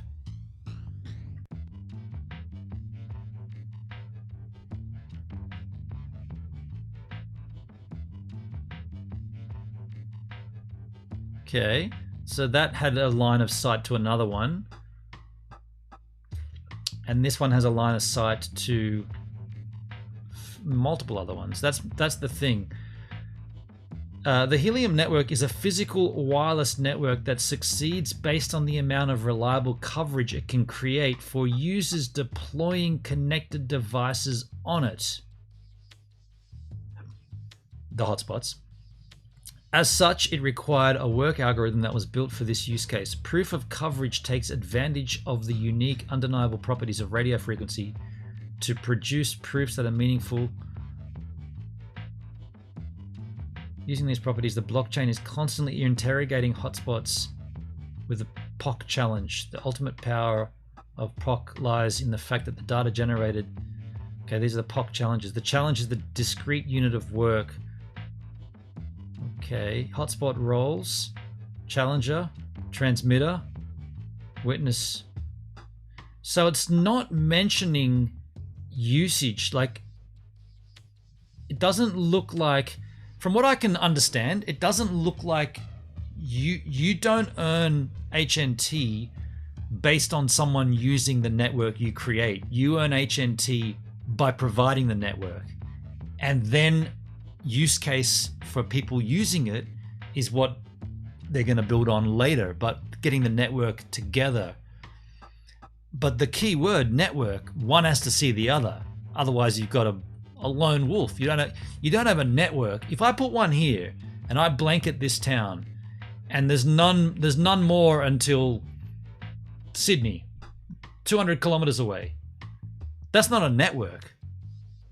It's like a tower that no one else is touching. So I'm a little skeptical about this at that point. But then I'll take my 4 units and use my RF modeling to go and find the next area that I can tap into, as long as it's within range of my existing main unit, which I am lucky enough to have high elevation, so I've got a really big area to work through. But go no, because you plug it into your network. No, you don't, Music Man. That's the thing. You create the network. You're not. It's not using my 4G. It's separate. It's something entirely separate. It's not. I'm not putting my bandwidth of my internet into this device. This device is creating its own network, not using any of mine. You create the hotspot. The hotspot isn't what you're thinking. It's not a. I'm not saying I've got unlimited internet here and therefore I can put X amount of it into HNT, into Helium. No. The hotspot that you create is the hotspot for Helium network users to use. And what I'm wondering is, do you earn HNT based on people using your network, or the setting up and the maintenance of the network? Area that doesn't have any coverage yet, and start the whole process rolling. Throw my 4 units out there, look for new hosts, etc. Or maybe I can leverage. Elsa with a 3-month sub streak. 3 months, Elsa. Thank you so much for the support for 3 months, dude. 3 slams on the desk. Appreciate you, man. Appreciate you. Off a lone wolf that may be somewhere out in the boondocks, all on their lonesome, not earning much. I already know of a couple of people that will probably be in that position. It sounds like both. Any word? Nowhere have we mentioned, has anybody said you put the bandwidth into it. No one has said you've got to have a good internet connection. No one has said you've got to add your spare data usage into it. That hasn't come up once. Much love, Gibbs. Thanks, Elsa. So it's a standalone hub. Right on. It's a standalone until you broadcast it to the next one, and then the network spins off bigger and bigger and bigger. And this is what doesn't make sense to me in Australia. It's good to start something, but if you're never going to connect to anybody else, it's just going to sit there, right? Because they live in areas that there is not a huge population, and it will take a little bit of time for these things to catch on, unless of course they're watching this video and they take on board some of the advice. So okay, all right, so let's take it right back to the start. And then we'll close it off. What was it? Averaging HNT a day, is it possible? Yes, it absolutely is. Do you need to be hitting some of the staggering numbers that I've seen of units in the US that are maybe reaching out to 20, 30, 40, 50 other hotspots? No, you don't. Do you need to have a super duper 15 dBi antenna mounted 50 feet in the air? No, you don't. All you need is a few units that are strategically positioned, and you can have the potential to do what is happening here in our great little town of Monroe. So with that, folks, I'm going to say cheers. The first video is now finished. I'll upload this, and there will be many coming, and I will be doing live broadcasts as well, especially for our Aussie comrades. So from down here and down under, g'day, have a good day, have a good night. We'll be talking to you soon. Intriguing. I meant you earn by maintaining your own and connecting. Yeah, okay, could be wrong though, yeah. Music Man, if you moved around with Starlink, can be an issue. That's called... Dude, it's nothing... Music Man, it's nothing to do with Starlink. It's nothing to do with my 4G. It's nothing to do with my internet. It's completely separate to that. So it's still a bit vague. Any word? I think we need another stream on this. We need another day of this. I'm intrigued by it, but I've still got a lot of questions. But I'm going to wrap it here on this at this point. I can't process anymore. We've done a 3 hour, over 3 hours of this stream, and I'm just like, blah. I'm really intrigued by this though. If I could rack up some spare cash and get one of these, I'd like to try it, but I wouldn't do it unless I knew exactly how it would work. If I set up a network and I'm the guy that does the network here, do I have the monopoly on the network? But then if I put another one in the next town and then I see it, do I get an even bigger monopoly? Blah, blah, blah, blah, blah. You see? It's a wild crypto night. It's a strange one. Right? By the way, who of you told me to look into Helium? It was a request. This was a request that whenever we get requests, I always put them up here in the tabs. I've had Helium up here tabbed for at least 3 or 4 weeks. I wonder who suggested we look at it, because it's very interesting. Reddit has posts of 0 income, no use equals no money. Is that right? So what we'll do, Music Man, thank you. We will certainly look into this deeper. We won't do it today. We won't do it tomorrow. We'll do it next week on the crypto stream. We'll look into Helium a little closer. Helium mining. It is intriguing. But folks, we do have 25 Yahoos watching the content right now. Who's live on the machines of D who would appreciate a 25 viewer host? And the machines of D is D Live. Should be more clear about that. Who's live on D Live who would appreciate a 25 viewer host? I'll let you Yahoos decide who that is. And while you're doing that, I want to thank the financial contributions to the content here today. I do this full time, so I appreciate when you donate to me. You're basically saying, yo, Gibbs, we appreciate what you're doing. We like what you're doing. Continue to do what you do. There's a little pat on your back to keep you along your way. Much appreciation for the pat on the back. Now, when you look to your own chisel chat, you can see the top contributors to this stream. Right there, we got the older gentleman. We got Roy Baser and Any Word. 3 up the top there. The older than you 71, Roy Baser and Any Word. Thank you for the contributions you've made on the stream today. Big thing is the orders are backlogged. Yeah, that's exactly right. They're backlogged anyway. Mayonnaise! Wow! Who did that? Any Word. Thank you for the ice cream. I learned a lot. Me too, dude. So who are we going to host? Who's live? Nobody's got a suggestion for a hosty host? Who's live on the machines? Who's live on the machines? I want you guys to choose. Apple Bread, Nate Smokes, Arias, JRS, Reverend Jim, Mr. Bomb, Greenfingers, Safe. Let's give Safe a host. Kenny McSee Gaming, Malpezi, Stigma the Majestic, CDK, King B 33. Quake and Princess. Okay, Music Man. Okay, Quake and Princess. Quake Princess. Quake Princess.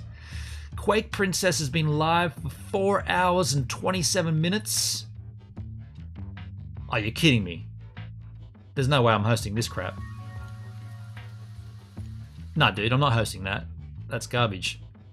Thanks, but no thanks.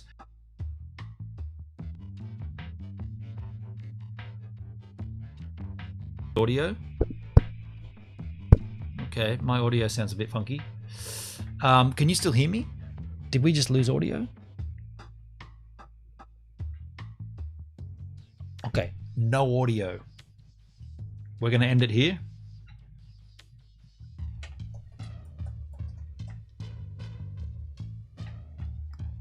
Rev Jim.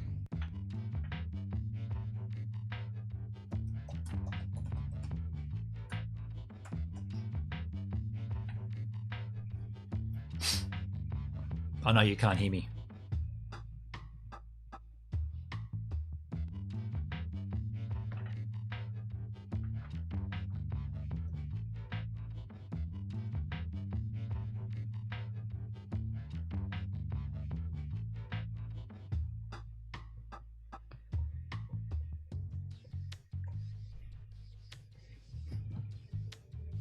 Can't hear me anyway. What have I been talking?